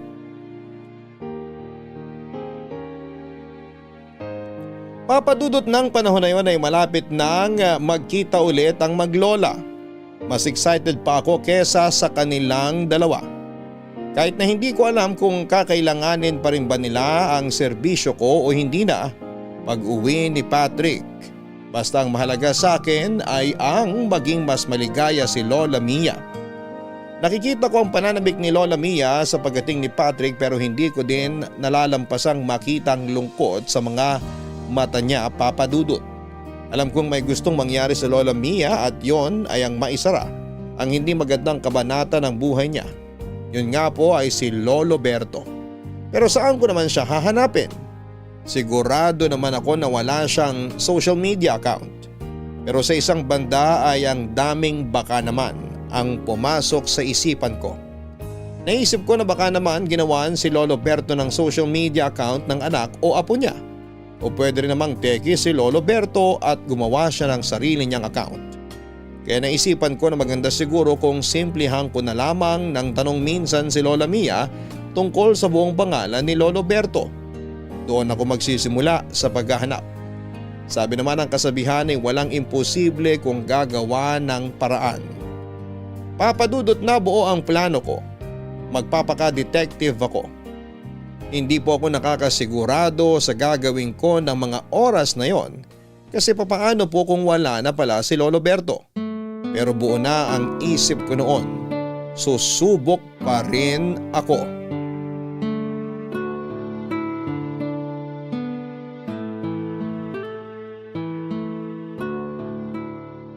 Oh, Lola, ang hina mong kumain. Hindi po ba masarap ang luto ko? Ha? Masarap. Parang hindi eh. Tikman ko nga.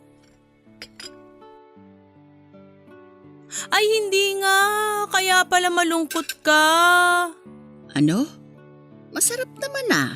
Eh bakit ganyan? Parang malungkot ka. May iniisip lang ako. Parang alam ko na. Tungkol po kay Lolo Berto, no? Naisip ko lang kasi. Simula nang masabi ko sa iyo ang tungkol doon. Lagi na akong nag-iisip dahil kampante na akong alam mo din. Yun nga po, Lola. Parang yung inaakala niyong mailabas niyo lang magiging maayos na. Parang mas lalo kayong naging problemado. Kasi Lola, dahil pakiramdam niyo meron kayong pagkakasala kay Lolo Berto. Ganun na nga siguro. Hindi niyo po kasalanan ng mga nangyari, Lola. Pare-pareho lang po kayo nila Lolo Berto at Lolo Claudio na biktima ng sitwasyon. Si Claudio kahit papano bago nawala ay napatawad ko.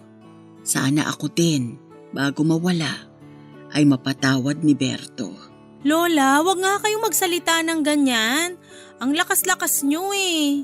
Sana nga maging malakas pa ako kung sakaling mapagbibigyan ako na makausap pa si Berto.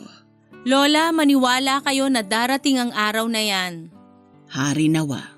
Oh, baka po pwedeng masaya naman ang pag-usapan natin para naman magmukhang masarap ang niluto ko. Itong batang ito, masarap nga. Pwede mo nang talunin ang luto ko.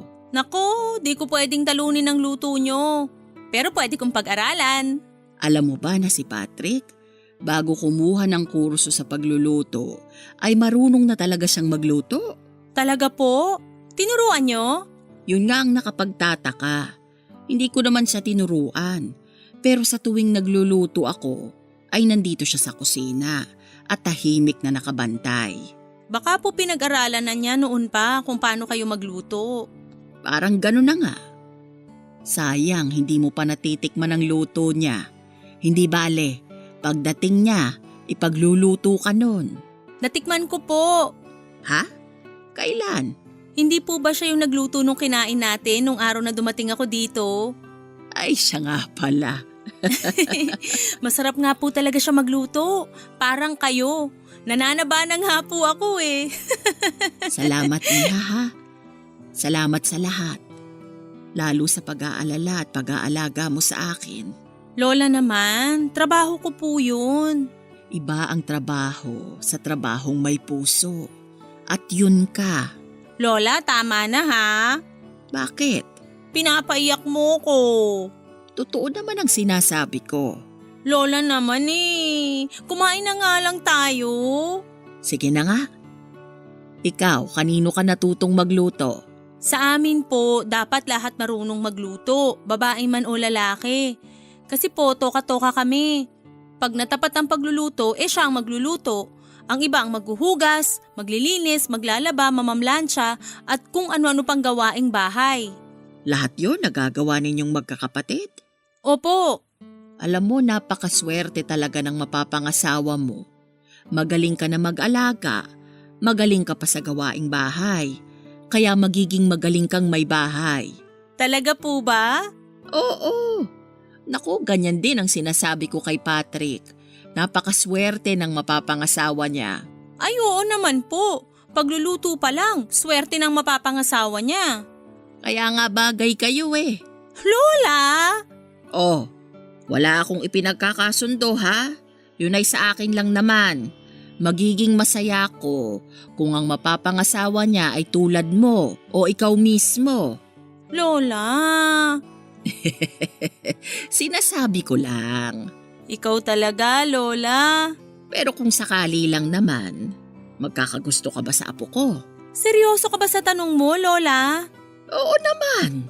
Lola, na kay Patrick na ata lahat. Itsura, magandang ugali. Sino ba naman ang hindi magkakagusto sa kanya? Gusto mo din ang apo ko? Po? Ibig ko pong sabihin… Lola naman eh. Ikaw ba walang naiwan na kasintahan sa inyo? Naku, wala po. Wala pong nagkamali. Kung hindi sila nagkagusto sa'yo, pues nagkamali sila. Ano bang nailagay ko sa niluto ko't kung ano-anong naiisip ni Lola?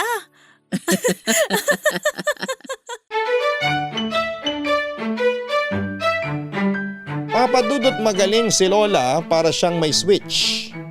Pag napansin mo na malungkot siya ay bigla siyang sasaya at yung klase ng masaya na parang walang kasabay na lungkot.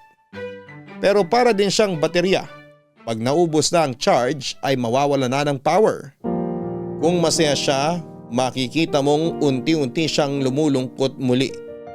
Nakakatakot din ang sitwasyon ni Lola na ganon.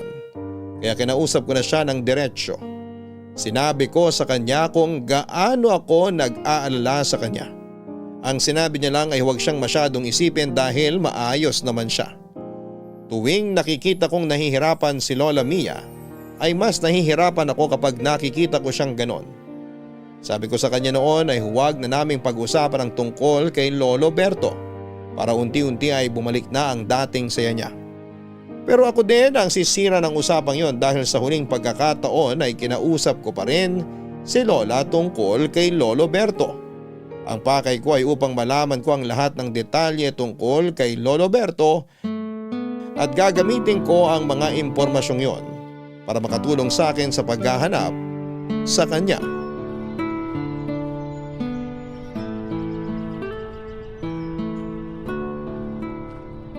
Okay ka lang, Lola? Oo. Komportable ka ba sa pagkakaupo mo? Naku, sabi ko naman sa'yo na hindi na natin kailangan itong wheelchair na ito. Lola, okay naman lumakad. Kaya natin dala tong wheelchair para pagpagod ka na, may mauupuan ka. Madami namang upuan dito sa plaza. Mainit, nakabilad sila sa araw. Saan ka uupo kung mainit ang mga upuan? Tatayo lang po ako. Sana nagdala ka din ng wheelchair. Lola naman, sino magtutulak kung pareho tayong nakaupo sa wheelchair? Uupuan lang naman. Bakit ka magpapatulak? Yan ang gusto ko. Nagpapatawa ka na uli. Ako ba ang nagpapatawa? Hindi ba ikaw? Hi Lola, maganda ang panahon no? Hindi masyadong mainit ang araw. Paano tayo maiinitan? Nandito lang tayo sa lilim ng puno. Lola naman eh. Yan din ang gusto ko sa'yo. Yung hindi masyadong aligaga sa pag-aalala sa akin. Kasi naman Lola, ayokong malungkot ka. Naiintindihan naman kita at salamat. Pero pangako, maayos ako. Kung nalulungkot ako minsan, hayaan mo na ako. Sandali lang naman yon. Sige Lola, pero orasan ko Pag matagal ka ng malungkot, mag-aalala na ako ha? Ikaw napaka-pilosopo mo. Ewan ko nga po ba, parang nahawa na po yata ako. Kanino? Dun po sa lagi kong kasama. Lagi mong kasama? Wala naman akong nakikitang lagi mong kasama kasi lagi kang nasa bahay. Teka, ako ba ang sinasabi mo? Ay wala po akong sinasabi ha? Naku, kukurutin na talaga kita eh. Aray Lola! Ayan, may tumawag tuloy. Sino yan? Ay, si Patrick! Hello Patrick! Mona, kumusta? Ayos naman. Nasa labas ka ba? Oo, hulaan mo kung sinong kasama ko. Sino? Di ako. Lola! Bakit akala mo ba may ibang kasama si Mona? Akala mo may nanliligaw sa kanya? Lola! Lola talaga? Nandito kami sa plaza. Kumusta ka riyan? Kayong kumusta muna? Maayos pa din naman kami, walang nagkakasakit. Ay, mabuti naman. Huwag kang mag-alala sa amin dito. Hindi ako pinapabayaan ni Mona. Nako, excited na yang si Lola. Saan? Saan pa? Yung kalendaryo nga sa bahay punong-puno na ng ekis eh. Ekis? Oo, iniikisan ni Lola bawat magdaang araw para daw makita niya na palapit na ng palapit ang araw ng pag-uwi mo. Talaga ba? Ako pang pinagbibintangan nito ni Mona. Siyang naglagay ng ekis sa kalendaryo. Lola, utos mo kaya yun? Lola, may sasabihin nga ako tungkol sa pag-uwi ko. Ha? OMG Patrick, nag-extend ka pa ng 6 months? Matagal ka pa uuwi. Akala ko hindi ka na mag-e-extend. Matagal naman masyadong 6 na buwan pa. Sandali, hindi ako makasingit eh. Ang ibabalita ko, mapapaaga ako ng 1 linggo sa pag-uwi. Talaga? Oh, sabi ko sa'yo Lola eh. Anong ako? Ikaw ang nagsabi na may extend pa siya.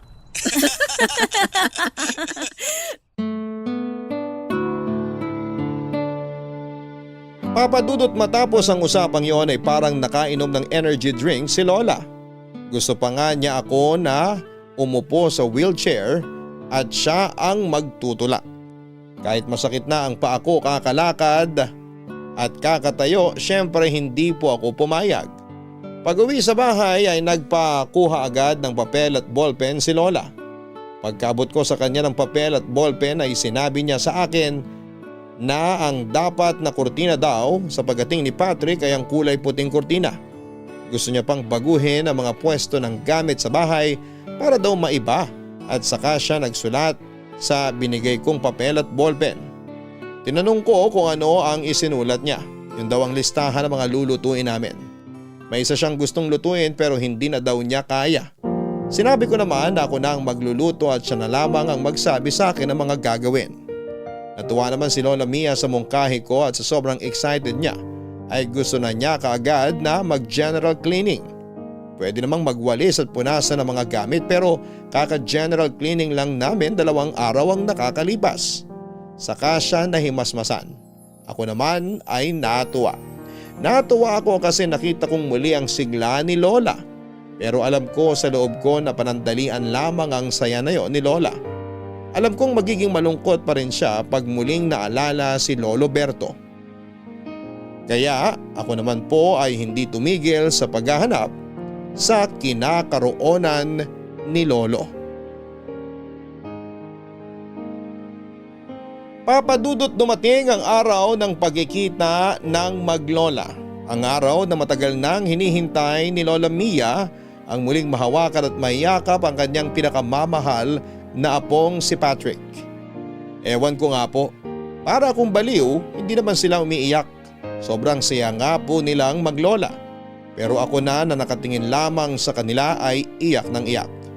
Alam ko kasi ang pinagdadaanan ni Lola Mia kaya ako na ang naapektuhan sa mga nangyayaring saya at lungkot sa buhay niya.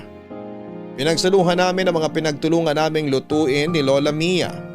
Siyempre sarap na sarap si Patrick. Habang si Lola naman ay bida ng bida sa mga niluto ko. Nahihiya na nga ako kasi sobra akong pinagmamalaki ni Lola. Si Patrick naman bukod sa pasasalamat ay puri din ang puri sa luto ko. Naikwento ni Patrick na hindi na talaga siya babiyahe. Itutuloy na niya ang pagtatayo ng maliit na restaurant, isa pa ay para maalagaan niya din naman si Lola Mia. Tahimik lamang ako papadudot marahil ay nakatunog si Patrick sa inaalala ko.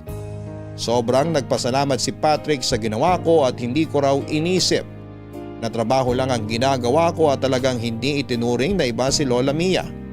Hindi niya raw kakalimutan ang lahat ng maganda at mabuting nagawa ko. Hindi lang kay Lola kundi sa kanilang dalawa, Papa Dudut.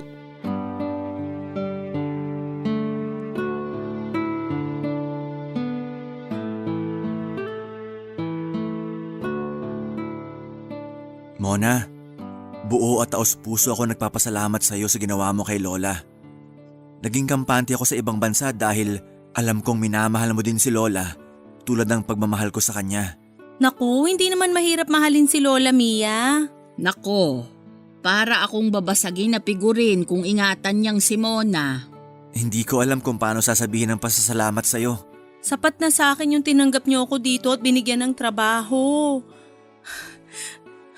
Napakalaking tulong nun sa pamilya ko.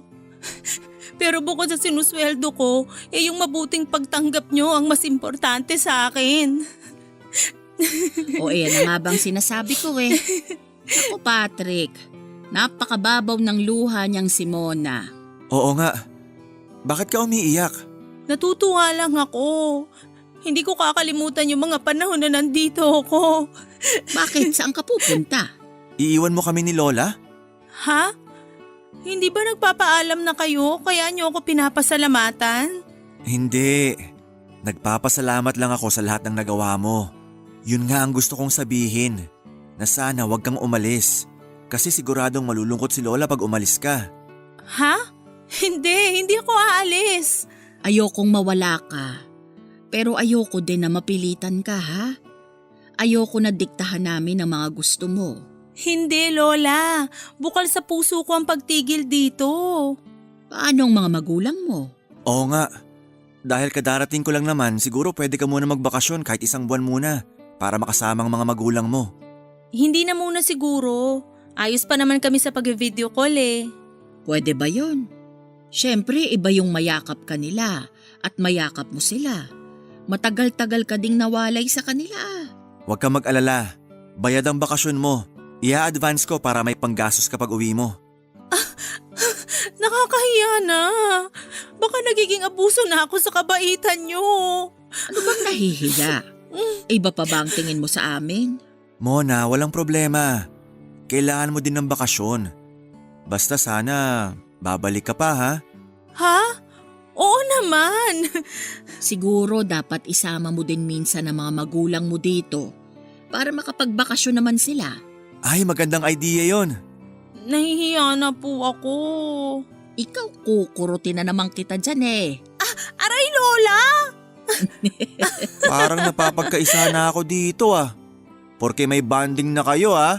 Napakaseloso naman. Teka, Sinong pinagseselosan mo? Wala naman akong alam na manliligaw si Mona. Lola, Nagpapatawa lang ako. parang ako naman ang napagkakaisahan na. Oh, nagsiselos ka din. Mamaya hindi tayo matunahon sa kakatawa. Kaya nga kumain na nga lang tayo. Hoy Patrick, hindi mo pa tinitikman itong afritada ni Mona. Napakasarap. Patikim nga. Nako, parang si Lola din ang nagluto niyan. Tagahalo lang ako, tagalagay ng mga sangkap. Huwag kang makinig sa kanya, apo ko. Siya ang nagluto niyan. Kaya pag hindi masarap, siya ang sisihin mo. Mamaya magbukas tayo ng mga pasalubong ko ha. Naku, masaya yan. May pasalubong ka ba kay Mona? Siyempre naman la. Nakakahiya naman. Ayan ka na naman sa hiya mo. Oo nga. Sorry. Basta kung anong ibigay sa'yo ni Patrick, huwag mong tatanggihan ha. Opo. Patrick, may nabili ka ba para sa magulang at mga kapatid ni Mona? Opo lola, kompleto. Gaya ng bilin nyo. Lola, nakakahiya. Hindi nakakahiya, kundi nakakainis. Nakakainis na yung hiya-hiya na yan. Parte ka na ng pamilya namin. Masaya nga ako at hindi na lang kami dadalawa. Baka sa akin ka lang nahihiya. Kasi parang okay naman pag kayo lang ni lola eh. Hindi naman. Naku, nahihiya sa'yo yan. Bakit naman? Hindi mo kasi napansin na maganda ang damit niya at maganda ang ayos niya. Lola. Biro lang. Pero totoong maganda ka. O eto, tikman mo din itong paksiw na bangos.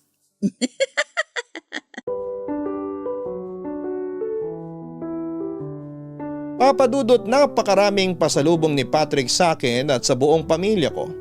Mas madami pa ang dala niya para sa amin kesa kay Lola at lahat pala yon ay bilin ni Lola sa kanya.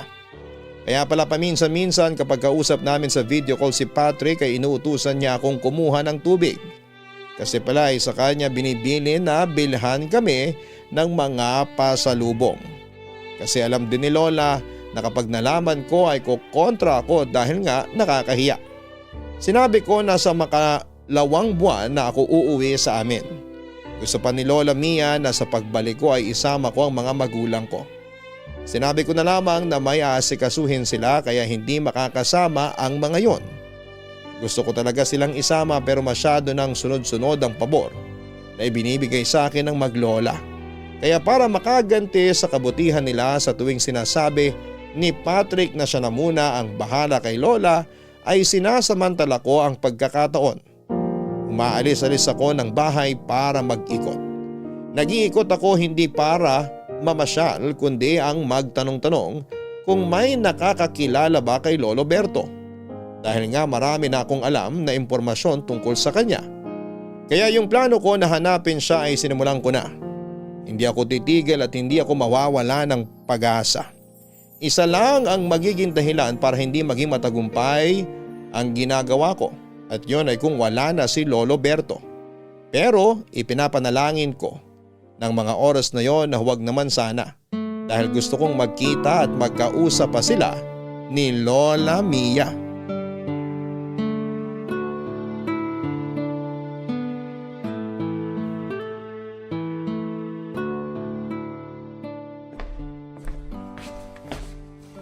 Oh Mona, nakabalik ka na pala. Oo. Si Lola. Nasa kwarto. Ayun, gusto na naman siya nagtitiklop ng mga damit ko. Naku, tutulungan ko siya. Hayaan mo na siya. Sabi niya namimiss niya daw yon dahil ang tagal niyang hindi nagawa. Oo nga. Alam mo ba na nung wala ka, yung damitan mo kahit maayos na, ilalabas niya paminsan-minsan yung mga damit para tiklupin lang uli. Si Lola talaga. Mahal na mahal ka niya. Kaya mas mahal na mahal ko siya. Kaya kaligayahan niya lang ang laging gusto ko. Yun nga sana yung sasabihin ko sa'yo. Ano yun? Nagbunga na rin yung matagal kong pag-alis-alis. Oo nga, saan ka nga ba nagpupunta? Sila tita Nati lang naman ang kamag-anak mo dito sa Maynila. O baka may iba pa na hindi ko alam. Si Chang Nati lang. Tsaka minsan lang naman ako pumunta sa kanila. Saan ka nagpupunta? Natatandaan mo ba si Lolo Berto? Yung unang naging boyfriend ni Lola, nalaman ko na kung saan siya makikita. Ha? Yun bang palagi mong ginagawa, ang maghanap? Oo, kaya pupuntahan ko siya bukas para makausap. Sasama ako. Pero gusto ko munang madinig kay Lola kung anong mararamdaman niya kapag nakaharap niya uli ang una niyang minahal. Sige, pero baka pwedeng ilihim na muna natin na pupuntahan natin si Lolo Berto. Baka pag sinabi natin sa kanya tapos hindi natin maabutan o mali pa lang impormasyon, baka masyado siyang umasa sa wala. Tama ka. Pero kanino pala natin iiwan si Lola? Kung aalis tayo pareho, wala siyang makakasama. Tamang-tama naman kasi yung ilang kaibigan niya, magkikita-kita sila sa bahay ng isa. Sabi sa akin, pwede ko daw iwan si Lola muna doon dahil marami naman daw magbabantay sa kanila doon.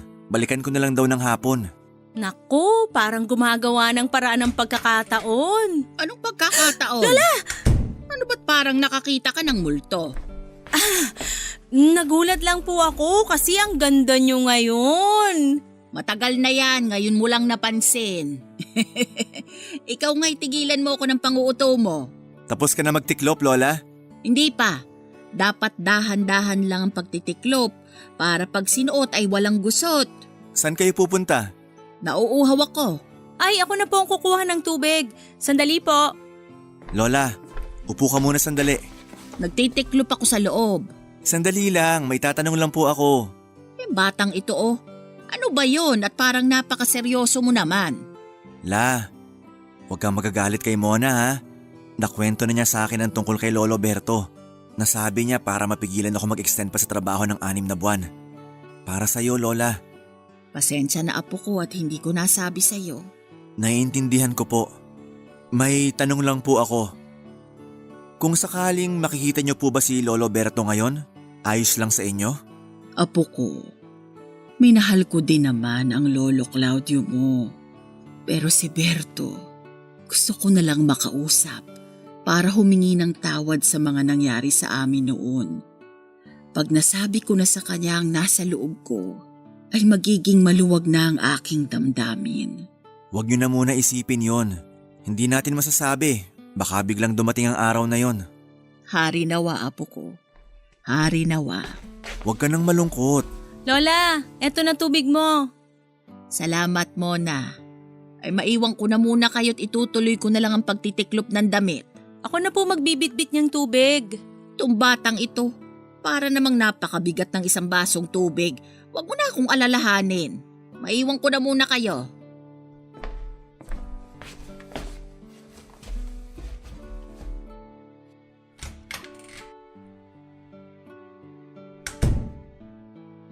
Nasabi mo ba? Oo. At tama ka. Gustong gusto niyang makausap si Lolo Berto. Ang tagal ko siyang hinanap. Sana pala sinabi mo noon pa na naghahanap ka para natulungan kita. Ayos lang. Kasi hindi naman natin pwedeng iwang mag-isa si Lola. Oo nga. Sana lang naman tama ang binigay na impormasyon. At sana nandun siya. Sana nandun pa siya.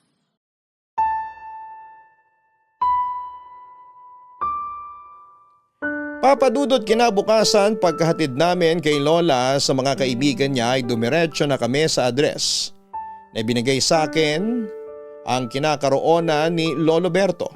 Natuntun namin siya. Nandun pa siya sa lugar na yon, isang maliit na kwarto sa lupa ng kamag-anak niya. Maayos naman ang buhay ni Lolo Berto, may pension siyang natatanggap na siyang panggastos niya. Nakontento na lamang din naman siya sa maliit niyang kwartong tinitirhan. Dahil hindi naman niya kailangan ng malaking bahay dahil mag-isa na lamang din siya. Matanda na nang nakapag-asawa si Lolo Berto, kaya ang asawa niya ay hindi na kayang magdalang tao. Bukod pa doon ay maaga din siyang nabiyudo at simula noon ay nabuhay na lamang siyang mag-isa. Nagulat si Lolo Berto sa mga sinabi namin at sumama siya para makausap si Lola Mia. Nang magkaharap ang dalawa ay para kung biglang hinila ng nakaraan. Parang nagbalik sa kabataan nila ang mga itsura nila at masayang muling magkita. Siyempre po ay bumagsak na naman ang aking mababaw na luha. Nagkausap ng masinsinan ang dalawa. Matagal na pala nilang napatawad ang isa't isa. dahil hindi nila naipaglaban pareho ang pag-iibigan nila. Kinausap ni Patrick na doon na tumira si Lolo Berto para magkasama sila ni Lola Mia. Kinumbinsi din siya ni Lola Mia kaya sumang-ayon ito. Napakasayang tingnan ng dalawa, walang araw ang nasayang nang hindi sila masaya. Subalit ang buhay ay sadyang napakaikli. 4 na buwan mula nang magkasamang muli ang dalawa ay namaalam na si Lolo Berto at mahigit 1 buwan mula ng pagkawala ni Lolo Berto ay sumunod naman si Lola Mia. Sa sandaling yon, na muli silang nagkasama ay parang sapat na sa kanila para mabawi nila ang ilang dekada na hindi sila nagkita at nagkausap. Sa ngayon ay siguradong magkasama na din ang dalawa at masaya. Nang mawala na si Lola Mia ay nagpaalam na din ako kay Patrick. Sinabi ni Patrick na hindi ko kailangang umalis pero nakakahiya na dahil wala na akong dahilan pa para manatili doon. Si Patrick naman ay napakalaki na ng restaurant na itinayo niya. Ako naman ay nakapag-asawa ng isang caregiver din. Pareho kaming paalis papuntang ibang bansa. Huling balita ko kay Patrick ay nagpakasal na siya. Imbitado sana kami kaso ay nakalis na kami ng araw ng kasal nila. Salamat po Papa Dudut sa pagkakataon na may kwento ang istorya ni Lola Mia. Naway patuloy na maging daan ng Barangay Love Stories para maibahagi ang mga kwento ng pag-ibig, buhay at pag-asa ng lahat ng mga kabarangay natin. More power sa Barangay LS 97.1. Ang inyong forever kapuso at kabarangay, Ramona.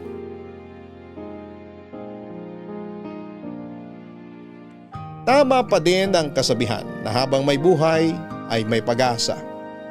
Ang kasabihang ito ay maaaring gamitin sa kahit na anong bagay na naghahanap ng sagot, ng solusyon, ng pangangailangan at ng muling pagkikita.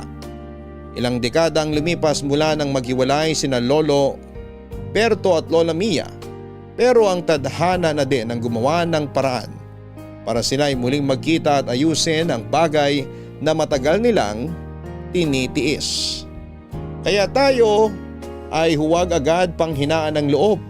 Habang kaya pa natin at nakakakilos pa tayo ng tama at maayos, habang may lakas pa tayo ay huwag titigil na hanapin ang kailangan upang masarhan o muling maumpisahan ang hindi magandang paghiwalay. Iba't iba ang klase ng kalinga, kalinga ng magulang sa anak, ng anak sa mga magulang, kalinga ng magkakapatid, o ng magkarelasyon o kahit sa mga alagang hayop. Anumang klase ito ay iisa lang ang masasabi kong tama at totoo ba ang iyong pagkalinga at ito ay ang pagmamahal na sinasabi ng puso. Hanggang sa muli, ako po ang inyong si Papa Dudut sa mga kwento ng pag-ibig, buhay at pag-asa sa Barangay Love Stories number 1. Sabay-sabay nating pakinggan ang iyong kwento ng pag-ibig, buhay at pag-asa. Ipadala lang sa barangaylovestories@yahoo.com. Nagustuhan ng iyong napakinggan? Ituloy yan via live stream sa www.gmanetwork.com/radio.